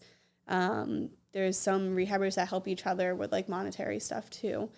Some vets that are rehabbers will help rehabbers with lower cost stuff. But also volunteering. Volunteering could be a really good way to get into rehabbing. So you're learning from either a rehabber that's letting you shadow. The Wildlife Center in Weymouth lets you volunteer. Depending on COVID, I don't know what their rules are right now, but volunteering, taking care of their education animals, which include a red-tailed hawk, a raven named Dova, which I gave them. So a whole bunch of animals. So, and you get that experience on medicating, you get that experience on cleaning. The big thing is cleaning. Everything shits. So, that's what you're going to be taking care of is cleaning. Yeah. With wildlife, it's really easy because they don't want to be handled. They don't want the interaction with people. So you medicate them, you feed them, and then you leave them alone. Gotcha. Some need medications twice a day. So they get meds twice a day. 3 times a day. Babies that's get your interaction with them essentially. Exactly. For adult animals. I mean, if it's a baby, it's a little bit more because you're feeding it, but you take steps and precautions so it doesn't habituate or imprint on you. And then there's also, just making sure everything's medicated properly. So you learn drug dosaging too. So it's really cool. You get a lot of hands-on experience just volunteering from, like I said, the Wildlife Center. The rehabbers will sometimes let you, depending on the rehabber and if it's at their home. A lot of rehabbers do this at their home. Yeah. Yeah, I know, in your backyard. Oh, yeah. Like a huge The big aviary, yeah. Which I assume you had to build or buy, all on your own. On my own. Everything's on my own. Yeah. And then, even the meds, I assume you gotta like, maybe get a better price from like a vet, but like a lower price from certain vets. Some vets don't, it just depends. And then you keep a lot of stuff for future animals. So you get like a bottle of like antibiotic instead of just per dose per animal. Because once you know that calculation, you can just calculate it for the next animal for the same issues. Gotcha. So stuff like that. Otherwise, that's pretty much how you can get started. The Massachusetts Government Wild Organization, there we go, MassGov. You go to their website. They have a bunch of rehabbers listed, and you can contact them if they're available. They're very busy, so don't get frustrated if they don't answer right away. But you can email them, reach out, just be like, I'm looking for volunteer opportunities to learn. I'm kind of interested. That you even have a rehabber class that you can learn how to do drug calculations, handling, bandaging, stuff like that. Which, I mean, even if you're not like doing rehabbing, is probably still good skills to have anyway. It's really cool skills to get. Yeah. Just so you know, if you ever find an animal on the side of the road, obviously get it to a rehabber or a rehab facility ASAP. Don't be taking pictures of it, cuddling it. Yeah. That animal does not want anything to do with you. Don't necessarily bring it home. Yeah, you're going to stress it out and kill it before it even makes it to a rehabber. If you're petting, you see those videos on like the dodo where they're cuddling the wild fox that is a baby and that thing's trying to get away. Yeah. And it's like, oh, it loves me now, and that animal is just not happy. Yeah. Or a lot of animals sadly died that way. We're aliens, big alien, touching them, and they don't understand. Right. They're a wild animal. Don't touch them. Yeah. Put them in a box. It's not a dog, even if it looks like a dog. Exactly. You know what I mean? Put it in a box, keep it in a dark, quiet place. If it has trauma, do not give it heat because you'll cause blood flow to continue, open up the veins, you know? Interesting, yeah. So that's like a big thing. And then don't give it water. Do not give it water. Do not give babies water. Don't feed it water. Why? They aspirate. You see videos where people are pouring water in their mouths and the things like agonal breathing. Yeah. That is not the time to give it water. Okay. Interesting. Yeah. Yeah, because Don't feed it, don't water it, that's just put it in a good for box. me because like that's what I would. Yeah, I'd be like, oh, does he need food and I water? know. Meanwhile, it's trying to die, you know? Yeah. Okay. To speed up the process a little bit, you know? Yeah. Put it in a box, keep it in a nice, quiet place. Don't play with it. Yeah. And then get it to someone who can take care of it ASAP. Don't try to fix it yourself because more likely or not, you're going to kill it. And then you're going to feel discouraged. And then it's just not, especially if it's a rabies vector species. Don't be playing with the raccoons. Don't be playing with the rats, skunks or bats. The more you touch them, the more exposure you get. And from Fish and Wildlife, they'll euthanize that animal, especially if you're not wearing proper equipment. Okay. So you have to have a mask, goggles, gloves when you're handling these guys. So if you're just putting it in a box, use a towel, use gloves. That's it. Okay. Because they're rabies vectors. Rabies will kill you. So yeah, I saw on Reddit. Sorry, just just thinking about it of a guy. It was like black and white footage of a guy that had rabies, and it was like, it's not. I think there's only one person that survived. Crazy. And she has a lot of issues from it. Yeah. They had to put her in a coma. It was not good. Now I can say 99% of people have died that have gotten rabies. Yeah, yeah. So don't mess with wildlife if you don't know what you're doing. Exactly. Yeah. Okay. So yeah, people go get educated before you start out. Not COVID. Get educated before you start. Trying to help things. Yeah. You mean well, but don't do it. Right. So I want to throw this kind of tough question at you. Okay. It's going to be a bunch of cons about your job. Oh, yeah. I know them all. And I want to get at to basically considering all the cons, especially somebody who's maybe looking at becoming like a vet tech or is thinking about it, they might hear this list of cons and just sign it off right away as, I don't want to deal with that. So I'm curious as to, I guess, what you'd say to someone like that. And I just pulled this off Indeed.com. I assume the numbers are close enough. Looks like in Massachusetts, so depending on where you're at, it might vary. But in Massachusetts, vet techs will make about $35K annually, which comes to about $19.25 an hour. Most likely, you're going to be working more than 40 hours a week. I imagine this is not a job where like, all right, it's 5 o'clock, see ya. It's like if there's an animal that you're staying. So to earn that $19.25, you've for that hour, you might have to deal with upset owners for one of any million reasons, aggressive or uncooperative animals, euthanasia, which is something I couldn't be a vet tech for like that one reason besides also like the gore. I'm a big baby. And seeing severe injuries from trauma or neglect, which I've come to find out is quite frequent, it seems like, at least in the ER. So I'd like to maybe have you talk to me about I think it was last Saturday. I had a Grinch photo shoot. It was really heartwarming. And then you kept sending me all these things like that were sad. I warned you. Yeah. So I guess if you could maybe give me a rundown of like that Saturday, like all the crazy cases you saw, not to like gross people out, more so, I want to know like obviously we know like the general public, all right, you're a vet tech, you're going to have to deal with whatever injury this animal comes in with.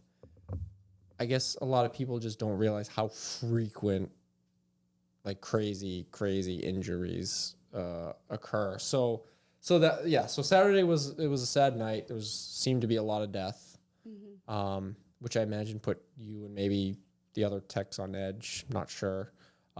So having considered all that, so why haven't you quit? And I guess before why haven't you quit, could you maybe just go over like Saturday and just all that craziness? I know, what was it? There was a Yorkie hit by a car. There was someone in a oxygen box. Yes, yeah. Yeah. So there's a big difference between general practice and ER, so keep that in mind. ER, you're going to see a lot more sick, injured, and unhealthy pets, neglected as well. That Saturday was pretty busy. Weekends tend to be the busiest because that's when people are getting home or they just got paid that Friday. They're trying to get their pet in. Not to say that, you shouldn't wait to do certain things for a payday. Obviously, some pets need to be seen sooner than that. But a lot of people are coming in Friday, Saturday, Sunday. Okay. That tends to be the busiest days of the week, and people not working Saturday, Sunday, so they're at home seeing behaviors that they wouldn't normally see if they're at home or at work with their pet. So Saturday, we got a lot of things in, a lot of minor things, so like cuts, broken toenails, eye issues, a lot of ingestion, so things that eat chocolate, raisins, stuff that are toxic, foreign bodies, so socks, shoes, rocks, anything weird, wild, and wonderful, The main ones being high priority animals, so hit by cars, so obviously trauma, you're worried about blood loss, injury, stuff like that. I saw hyometra, which is intact female that has infection of the uterus. And then the dog fight was pretty rough. That was probably one of the worst ones I've seen in a while, where they tore that dog up pretty bad. Yeah. The dog in an oxygen tank coded. He was already in ICU. That was pretty sad. He seems stable, but you're in ICU for a reason. So what exactly is the oxygen thing? Is it? So it's a big tank almost, about this. So theirs is like about the size of this table. Okay. And it just has pressurized air going in. Okay. So almost it's airplane cabin. Yeah. So it's deal? just pressurizing the air. It's just direct air. So it's getting absorbed at the maximum capacity, compared to just standing out in respiratory distress. You're having a hard time breathing. Right. It's a little easier in an oxygen tank. Okay. And So a lot of it's like, is that pretty much the last step? Like, if you're having trouble in there, is it? I mean, not necessarily. Things can bounce back. That dog was bouncing back and forth between doing well and not doing well.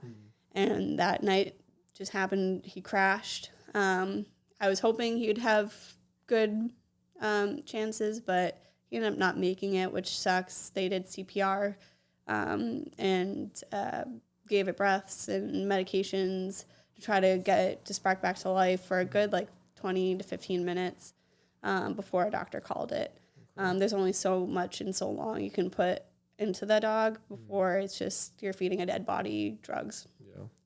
Now, and you might have said his condition earlier. Is it some sort of lung blockage he had, like asthma? Did he have? So I'm not 100% sure his issue. Okay. I wasn't part of his case when he came in because he came in before I started working. And was there for a couple days prior, already in the ICU. I typically just stay in the ER. Okay. Usually from the ER, we transfer to the ICU. If it's combined rooms, so we walk back and forth between them all the time. But I personally didn't know his case. But it could be anything from respiratory distress, something causing that. Blockages can do that too as well, pneumonia, all types of stuff. Poor dog. Yeah. Just sad. And to think he's just one of the plethora cases that you had to deal with even just that night. Yeah. It's yeah. It's crazy. So you gotta be very strong. Mm-hmm. You gotta I couldn't be do it. mentally very Telling strong. everyone right now, I could not do it. Yeah, you gotta be very mentally strong for the ER. If you don't think you are, general practice is a good place to start. It is one of the most high suicide rates for any profession. Okay. There's a program called Not One More Vet, which they're supporting, vets and technicians mentally for mental health reasons, because there's just so many people that kill themselves over, clients, over certain animals dying, just a hard day, Some people go into, vet med because they love animals, but they already have mental health issues. Right. And then pushes them. it pushes them over the edge. There we go. Sorry. Stop recording. So you gotta have like minimal feelings. Yeah, you can't bond to any certain animal if you're going through ER. Okay, yeah. I mean, obviously we all have our favorites, Right. but you gotta take it with a grain of salt. You gotta be, minimal feelings. And the same thing for euthanasia is if you go into euthanasia, a client doesn't want to see you crying over their pet. They're trying to mourn themselves. Make it worse, yeah. Yeah, exactly. You can be supportive, but you don't want to be over emotional, because then it makes it harder for the client. It makes it harder for the owner, the animal, just the emotions. They can sense those emotions. Yeah, interesting, yeah. Yeah, that dogfight one was... That was a hard one. Yeah. That was a really hard That one. was gross. Like, just, and again, not to laugh, but it's just like, woof. You got to have dark humor. Yeah. In vet med, sadly, it's how a lot of people get through, is to be able to laugh at, certain things that, Yeah. this is like the 10th dying dog, but the owner requests a nail trim, Yeah. You got to laugh at that. You're like, they're like, don't forget the nails. Yeah. Don't forget to clean the ears. Yeah. It has an ear infection while it's hit by car. Yeah. Like, you gotta kind of take it with a grain of salt and laugh at it. Otherwise, it's sad. Yeah. So most visits that come in, are they pretty, like, so obviously you work at 2 different places. So as far as the ER goes, are most of them legit emergencies that need to be? I'd say 50-50. Yeah. A lot of them I get, some of them are just like stuff that the general practice can see, but they couldn't get in for an appointment. Okay. That's one of the issues right now with COVID. Everyone got dogs and kittens and puppies, and the increase in pet ownership really, affected the vet community, because there's already a shortage of staff, and there's only so much time in the day. If we could see every animal, we would. We 110% would. I would fit everything I could in. Yeah. But there's only so many people, and there's only so many hours in the day to give people quality medicine. So you got to keep that in mind. That's why there's wait times in the ER. Yep. They are going to see high priority cases first. So hit by car. Bloat is a really good one, because that will kill dogs. Bloat from like eating too much? So when their stomach flips. Oh, yes. Yeah, I've heard about that. GVD, which is a high priority of respiratory distress, is a high priority because you're having trouble breathing. Yep. And let's see, trauma, if you're actively bleeding, seizures, they're actively seizing. And if it's not seizing, we can't really do much, so keep that in mind. And then ingestion of certain things, so chocolate, Would it depend raisins. on like the volume, maybe? Like, would you make the Volume and how much time it's been in the system. Okay. If it's been in the system already, it's going to have to probably be hospitalized and get supportive care, because certain chocolate and raisins are number one for causing organ issues. So to prevent that, or to try to stop it, you try to get them in as soon as possible. Don't wait. So we can potentially get them to vomit whatever they eat before they digest it, and it affects the system. Yeah, you don't want it. Yeah. So those get seen a lot faster than an ear infection, a broken toenail. Those aren't high priority. So when you're going to the ER, be prepared to wait. Bring a book. Bring your iPad. Bring your phone. Bring a charger for your phone, because you're gonna be waiting. Yeah. And be prepared to leave your pet. And be prepared to deal with your emotions, because you're probably going to get frustrated. If it's not a life-threatening exactly. Okay. And people are like, well, I got here before this pet, but that pet, had a more high priority issue. So people get frustrated that they're getting skipped over.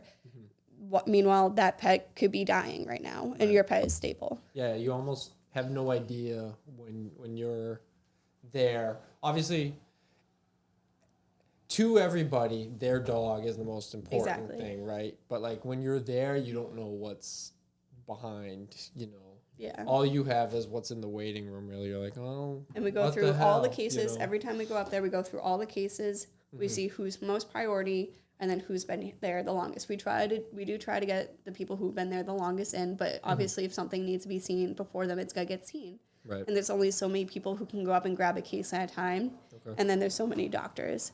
So when I go to the ER, I pick the most important case, not most important, but most, I guess, high priority. Like critical, yeah. Exactly. I bring that pet back. I get vitals on it. I get a temperature, a heart rate, a respirate. I check its gums, make sure they're pink.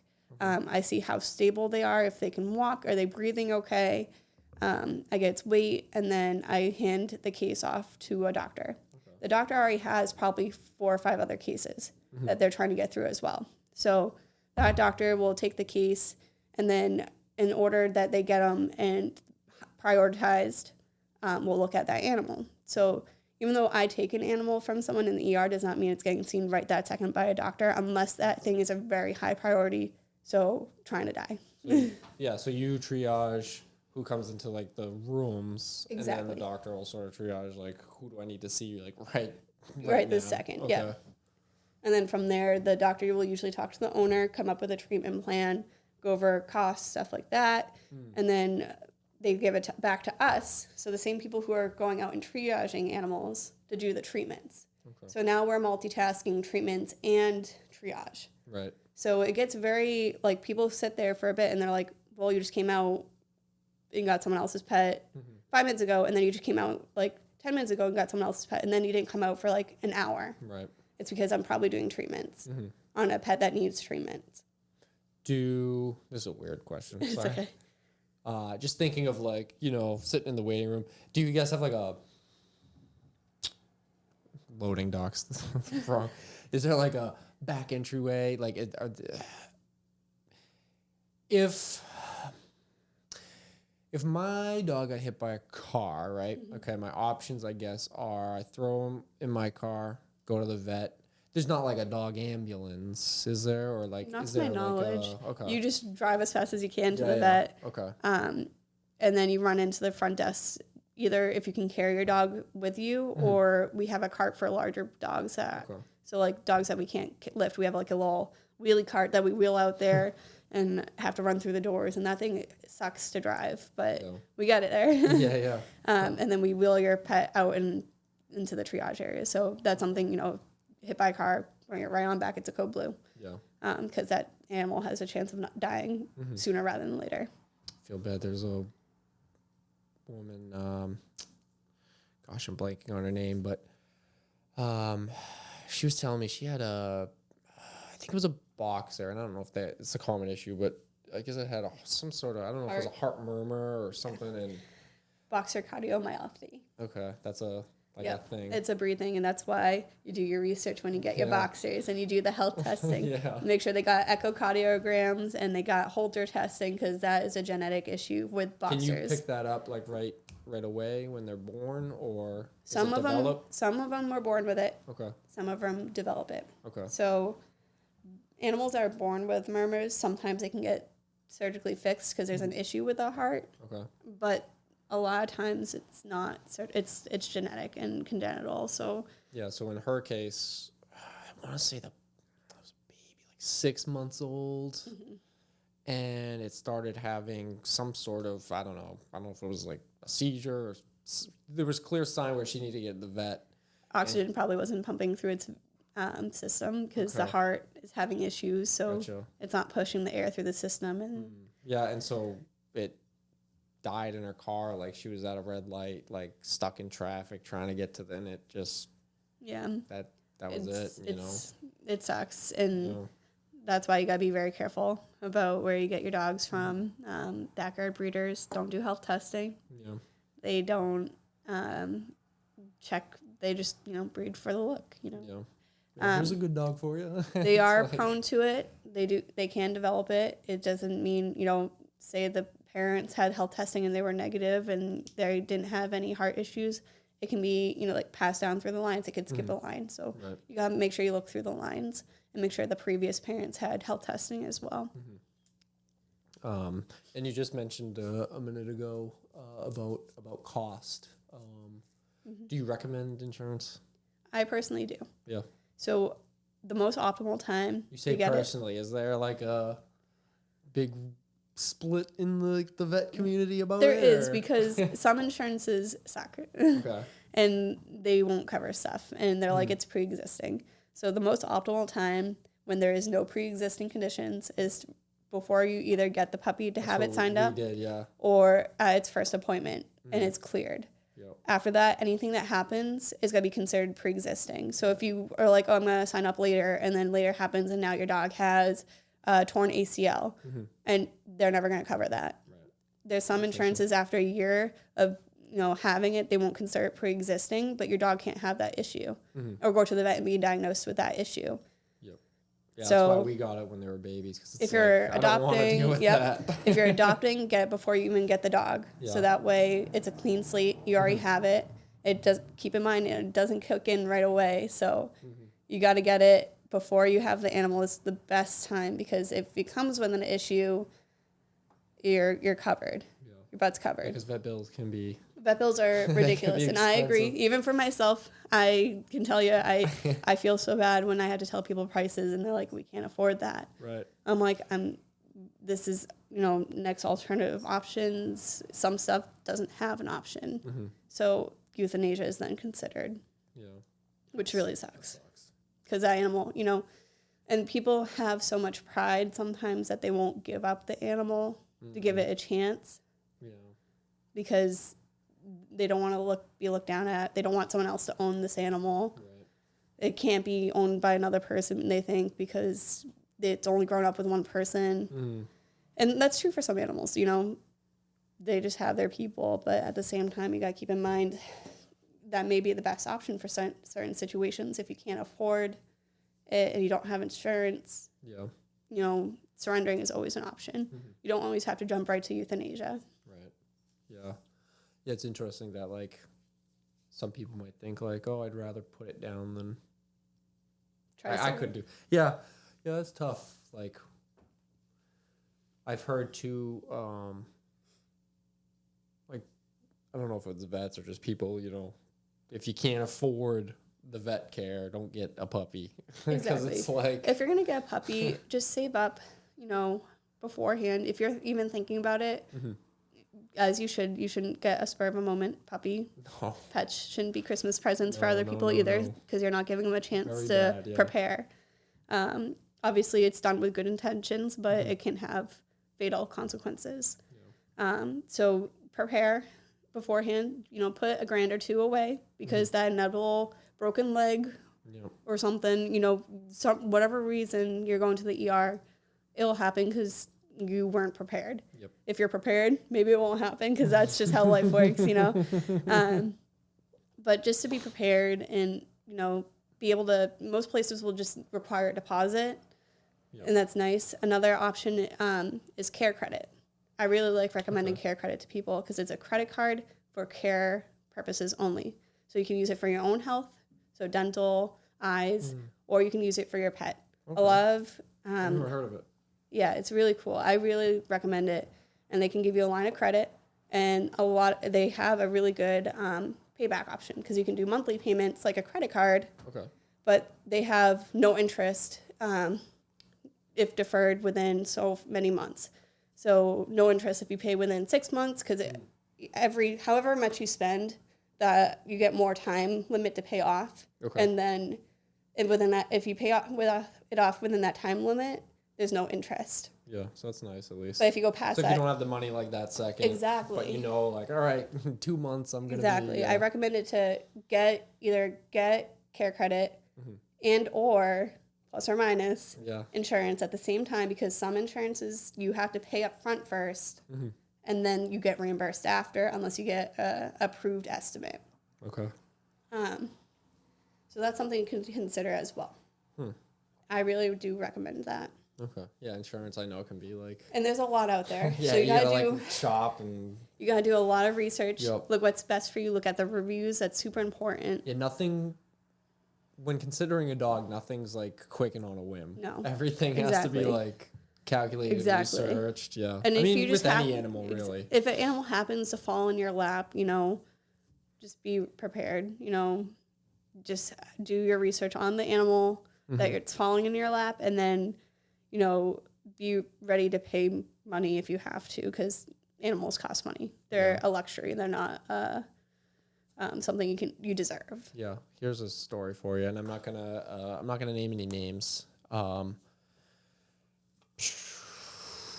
don't want to make anyone feel bad. I'm pretty sure I told you about it, but I won't even say like the dog, but a dog I watch, or have watched, or maybe I don't watch this dog. Who knows? Just say Max. Yeah.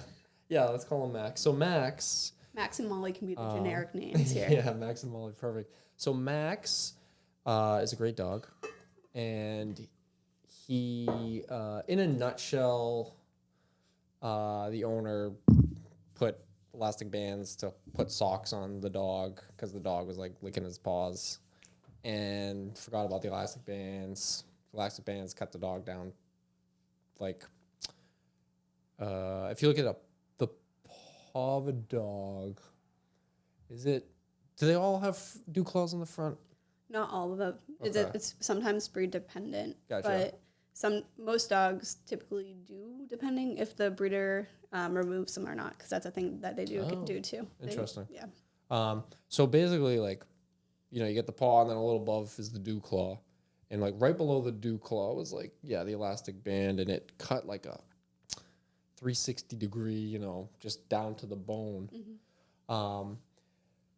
And so I don't know where she brought him, but he was like, I guess, a day from losing his leg because it was so bad, and it was deep enough. They were worried about, I think, a bone infection, which I don't know what that means. Yeah.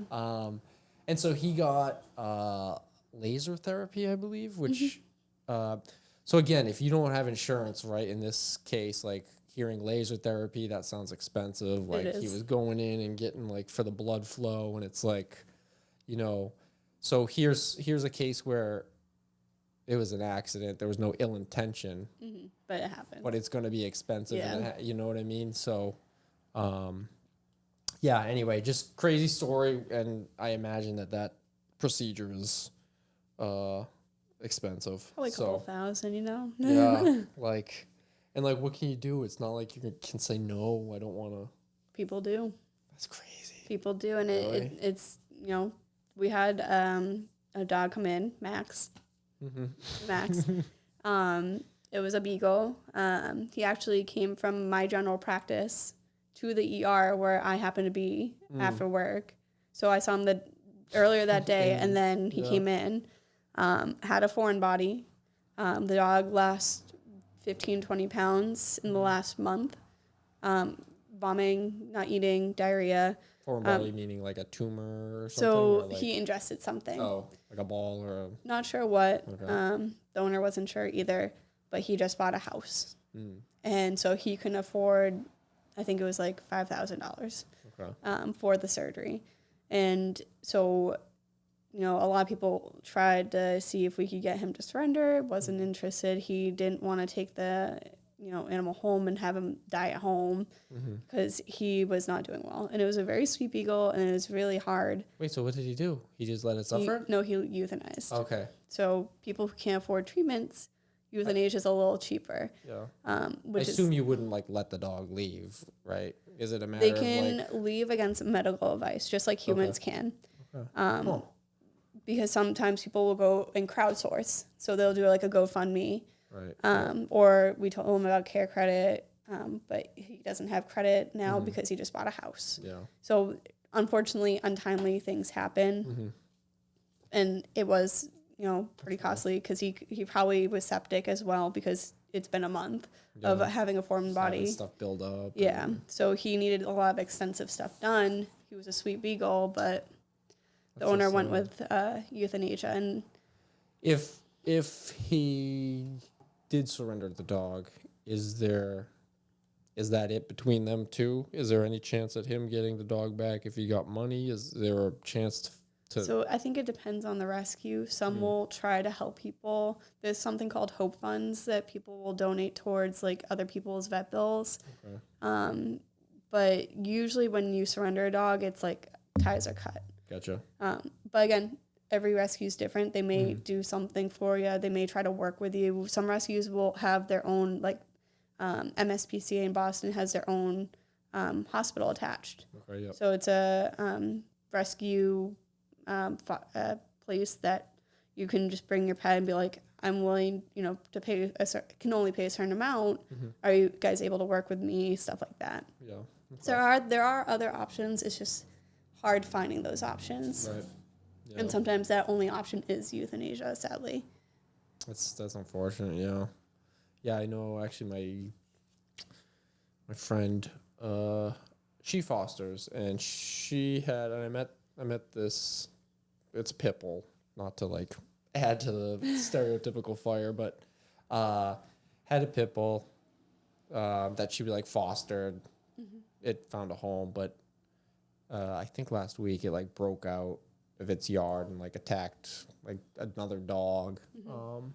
And so it's getting youth.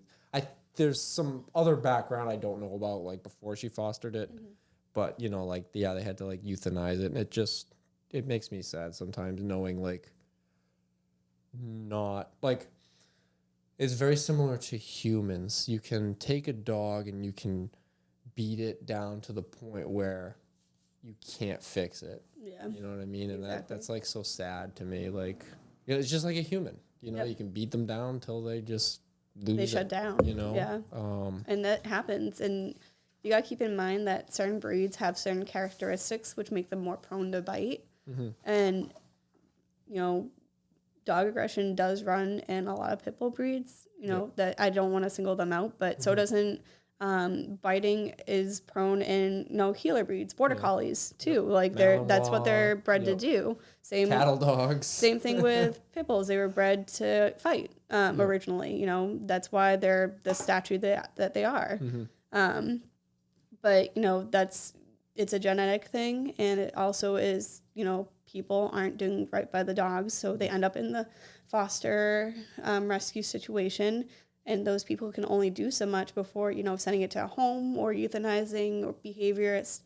But keep in mind, behaviorists cost a lot of money. Yep.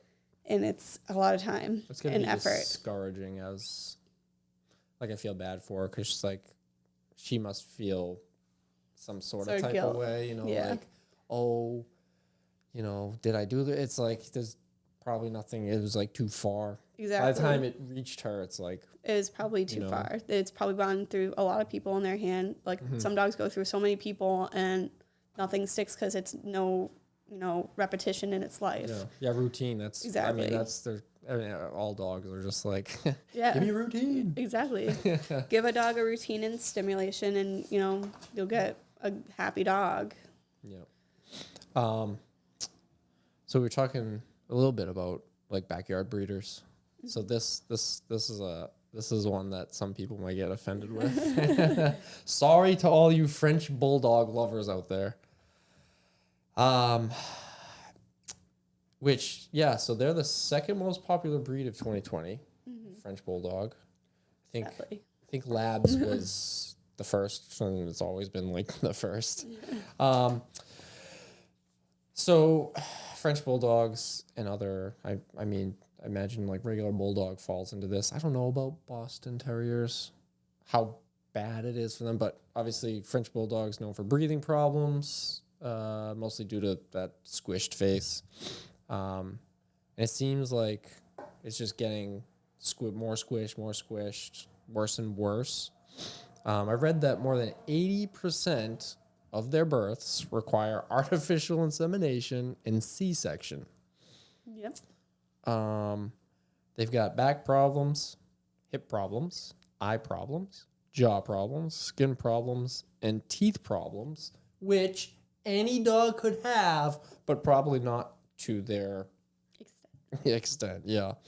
So essentially, you have a breed that can't exist without human intervention.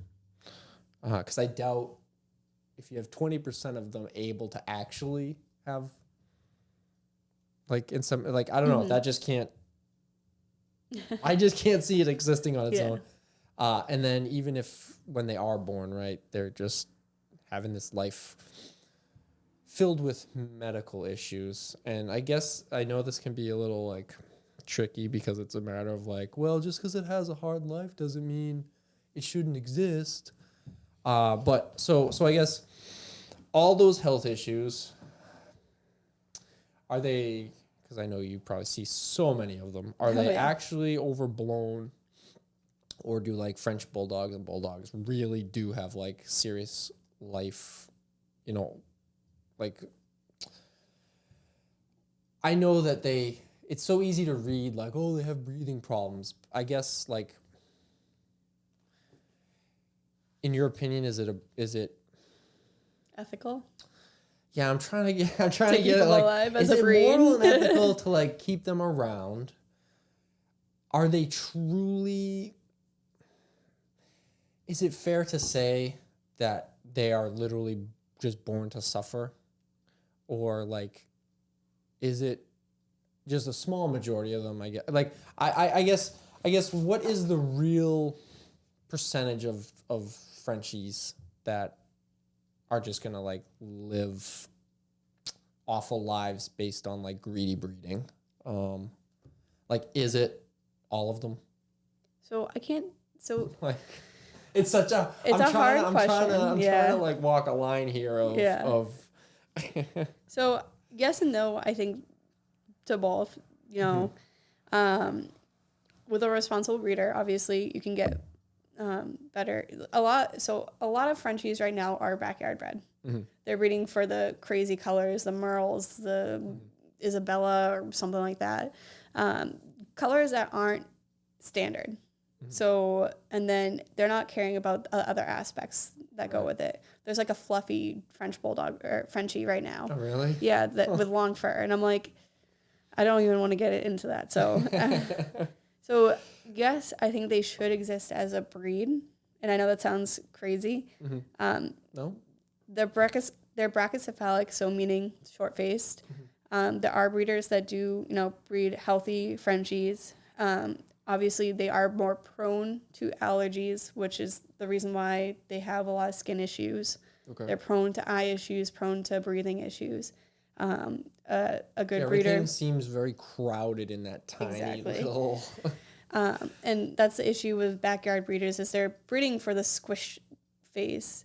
There are Frenchie breeders that are breeding for a wider nose. Okay. Something I see a lot and do surgeries a lot in are stenotic nares. So when the nose airways are pinched off from the nose. So we do surgically. That's literally just seals. Yeah.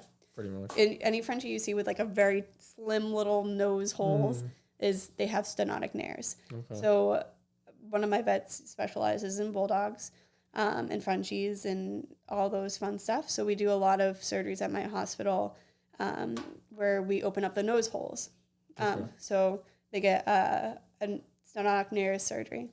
And they have breathing issues with their trachea being, overgrown. So the palate, the soft palate on the top, covering their trachea. That flap of skin or whatever. Exactly. We'll do surgery to shorten it. So there are things that you can do, but you gotta have insurance because that's not cheap. I'm getting from this. It's like, but at the same time, they're a lot of money. They're a lot of money. Is it a lot of money to maintain? So if you're getting a Bulldog of any type, just be prepared for vet bills. Okay. No matter what, they're prone to allergies, either food and or skin. They're prone to breathing issues. But if you're getting it from a good breeder who, you've seen their dogs, they look like they have open airways. You should be able to hear their breathing and be able to tell if they have an elongated palate or not. They sound like they're purring, struggling to breathe, pretty much. Yeah, that is not good. Asthma attack, like. You want some snorting, I guess, because they are short faced, so they're prone to that. But you don't want to hear like gurgling. You don't want to hear purring. you don't want to hear the reverbs from their throat. Right. So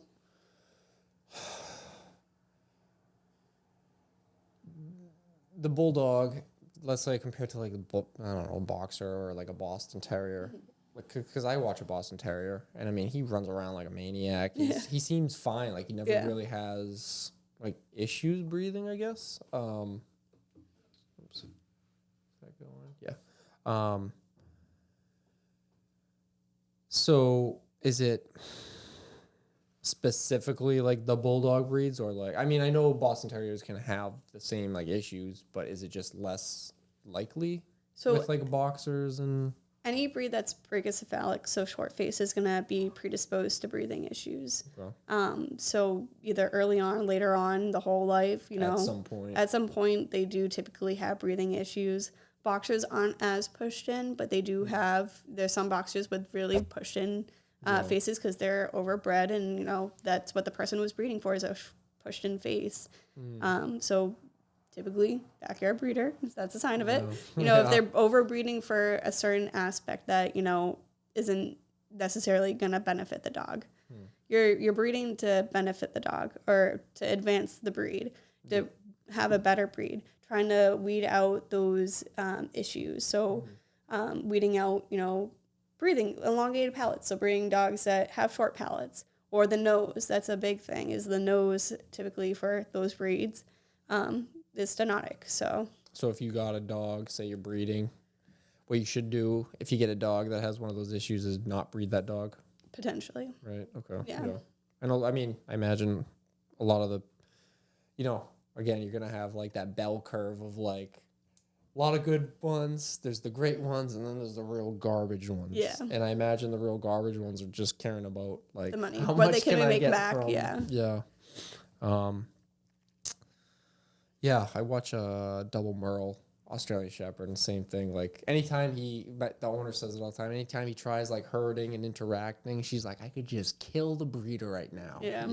Because it's just. Yeah. You got lethal weight, so. Yep. All right. Yeah. So if you're getting a bulldog, prepare to pay money either way. Spend money. Yeah. I used to watch a bulldog. I unfortunately had to stop watching him. It was his own fault. I love him, little Baxter. He was the only bulldog I knew that could swim. I got pictures of him way out in the ocean. I've seen him, walking him before. Crazy. But his issue was when he was swimming, he would just drink the salt water, and it was like a jet ski. Yeah. And I made the call of, like, hey, I love taking him, but like I don't want him to die. Yeah. Or like, and that's the thing, they will sink too. They can sink. They're not very buoyant. Yeah. They're like walking tables. So he used to bump into everything. Just knock trash barrels over. Oh my goodness. But it was just like, I don't want you like drinking the salt water and dying. They can aspirate. They're very prone to pneumonia. So if he got that in his lungs, and that can kill him. So that's a good decision. Yeah. It was heartbreaking. I didn't want to do it. But again, like, it's a matter of safety. Yeah. At the end of the day, like, my job is to go have fun with the dogs, but I gotta make sure that the dogs, come home. Yeah. Yes. Speaking of that dog park and swimming, there is. So the dog park we're talking about, for anybody that's not familiar, it's surrounded for the most part by ocean, all but like the front gate. I don't know if it used to be like a naval base or something, but there's this one huge wall. It must be like 10 feet tall, and it looks like maybe a dock used to go up to it. And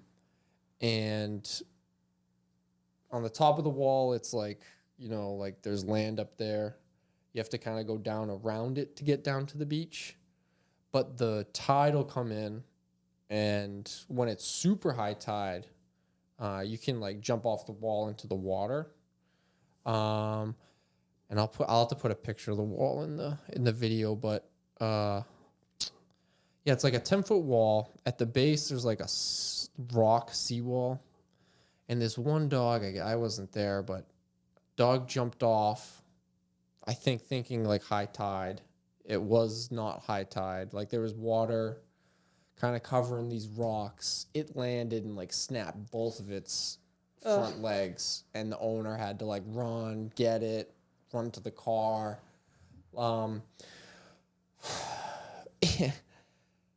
That's something where I imagine a lot of people would like freak out, panic, not know what to do. Like what do you think, coming from like a vet perspective, is the best thing to like do in that situation? Because obviously they're going to be in agony, right? Yeah. Just snap both of his legs. Yeah. So I guess A, is that something you think you'd see pretty quick? And B, like, I mean, as far as like advice goes, is it literally just get it in the car and go? So yeah, so don't wait. Obviously, waiting can either cause infection, make it worse, and your pet's hurting. So obviously, don't wait. Don't self-medicate, because we've had people give like ibuprofen, Tylenol. No, that can kill dogs too. Yeah. So don't self-medicate, and call ahead. Prepare wherever you're going, so they can tell you, if it's going to be a little bit of a wait or not, or is you're coming right in. Because most places, if you call and say your issue, will tell you, okay, just be prepared to wait. Okay, come right into the front desk and we'll triage you. Okay. Type of situation, and be prepared to leave your pet at the hospital, because obviously broken legs is going to require surgery. Yeah. And that's not necessarily life-threatening in that moment, but obviously. Yeah, we want to get them back. We want to get them on proper pain meds, and we want to get them in sooner rather than later, so there's no infection and we could get the leg fixed, because bone will try to heal itself over time. You can build up callus and scar tissue. Sorry, just thinking of this poor dog in 2 casts. Oh. I don't know how that worked out. Yeah, it's got to be a brutal recovery. It is, and that should be also something like to think about when getting a dog too, is crate training. I know a lot of people are like, well, I like my dog out, and that's totally fine. And you should crate train though, because when they go to the vet, they're going in a crate. Right. So they'll make it less stressful. Crate train them when they're young, or when you got your dog, so they're prepared. So if you ever have any vet emergency, it's less stressful. You can prepare them mentally and physically to be in a kennel for a period of time. And that's something that I find super important, because a lot of animals are so anxious that they can make things worse in a kennel. Yeah. And obviously we can't let that happen. So we're trying our best, trying to keep these animals calm at the same time as, making it less stressful for them. Yeah. Yeah, that's something I want to talk about further in like another episode. Yeah. It's just like crate training when, I see... I don't think a crate should be used as punishment. No. And I see it a lot, and like that's a whole can of worms to kind of go into. But it's getting late, so let me ask you a few sort of interesting ones to kind of wrap this up. Okay. They're a little different, but maybe it'll spark some interesting and fun conversation real quick. So the Earth is flooding. You've got your ark built. Why and what are the first pair of animals you board? Like, what's the most important thing for you to get on that ark? My dogs, but obviously I think that would be a first answer for a lot of people. Yeah. But dogs, because companionship, and then I think birds, because I love them. Okay. And then so on and so forth down my list. Yeah. I'd get everything on there if I could. So, okay. So dogs and birds. But dogs probably would be number one. Okay. Fair enough. And just thinking about like way deep out in space, billions of light years away on some planet we don't even know about or have a name for, maybe there's a civilization of aliens. Yeah.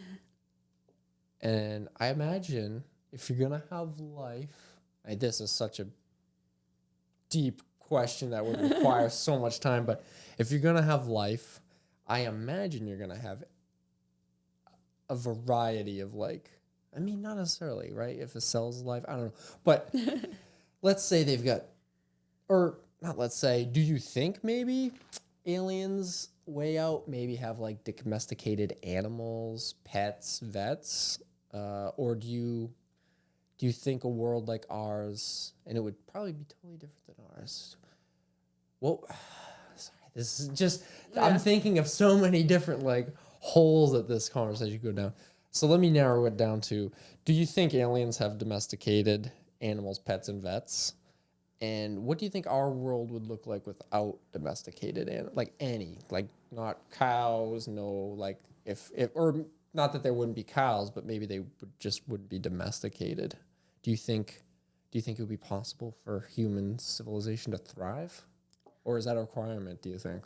That's an interesting one. So I think yes to the aliens and domesticating. I mean, I think that's just part of intelligence. You know, somewhere out there's probably some type of creature, you know, even if it's like a symbiotic relationship versus a parasitic relationship, you know, Right. they probably have some type of relationship with the animals or creatures around them in their environment.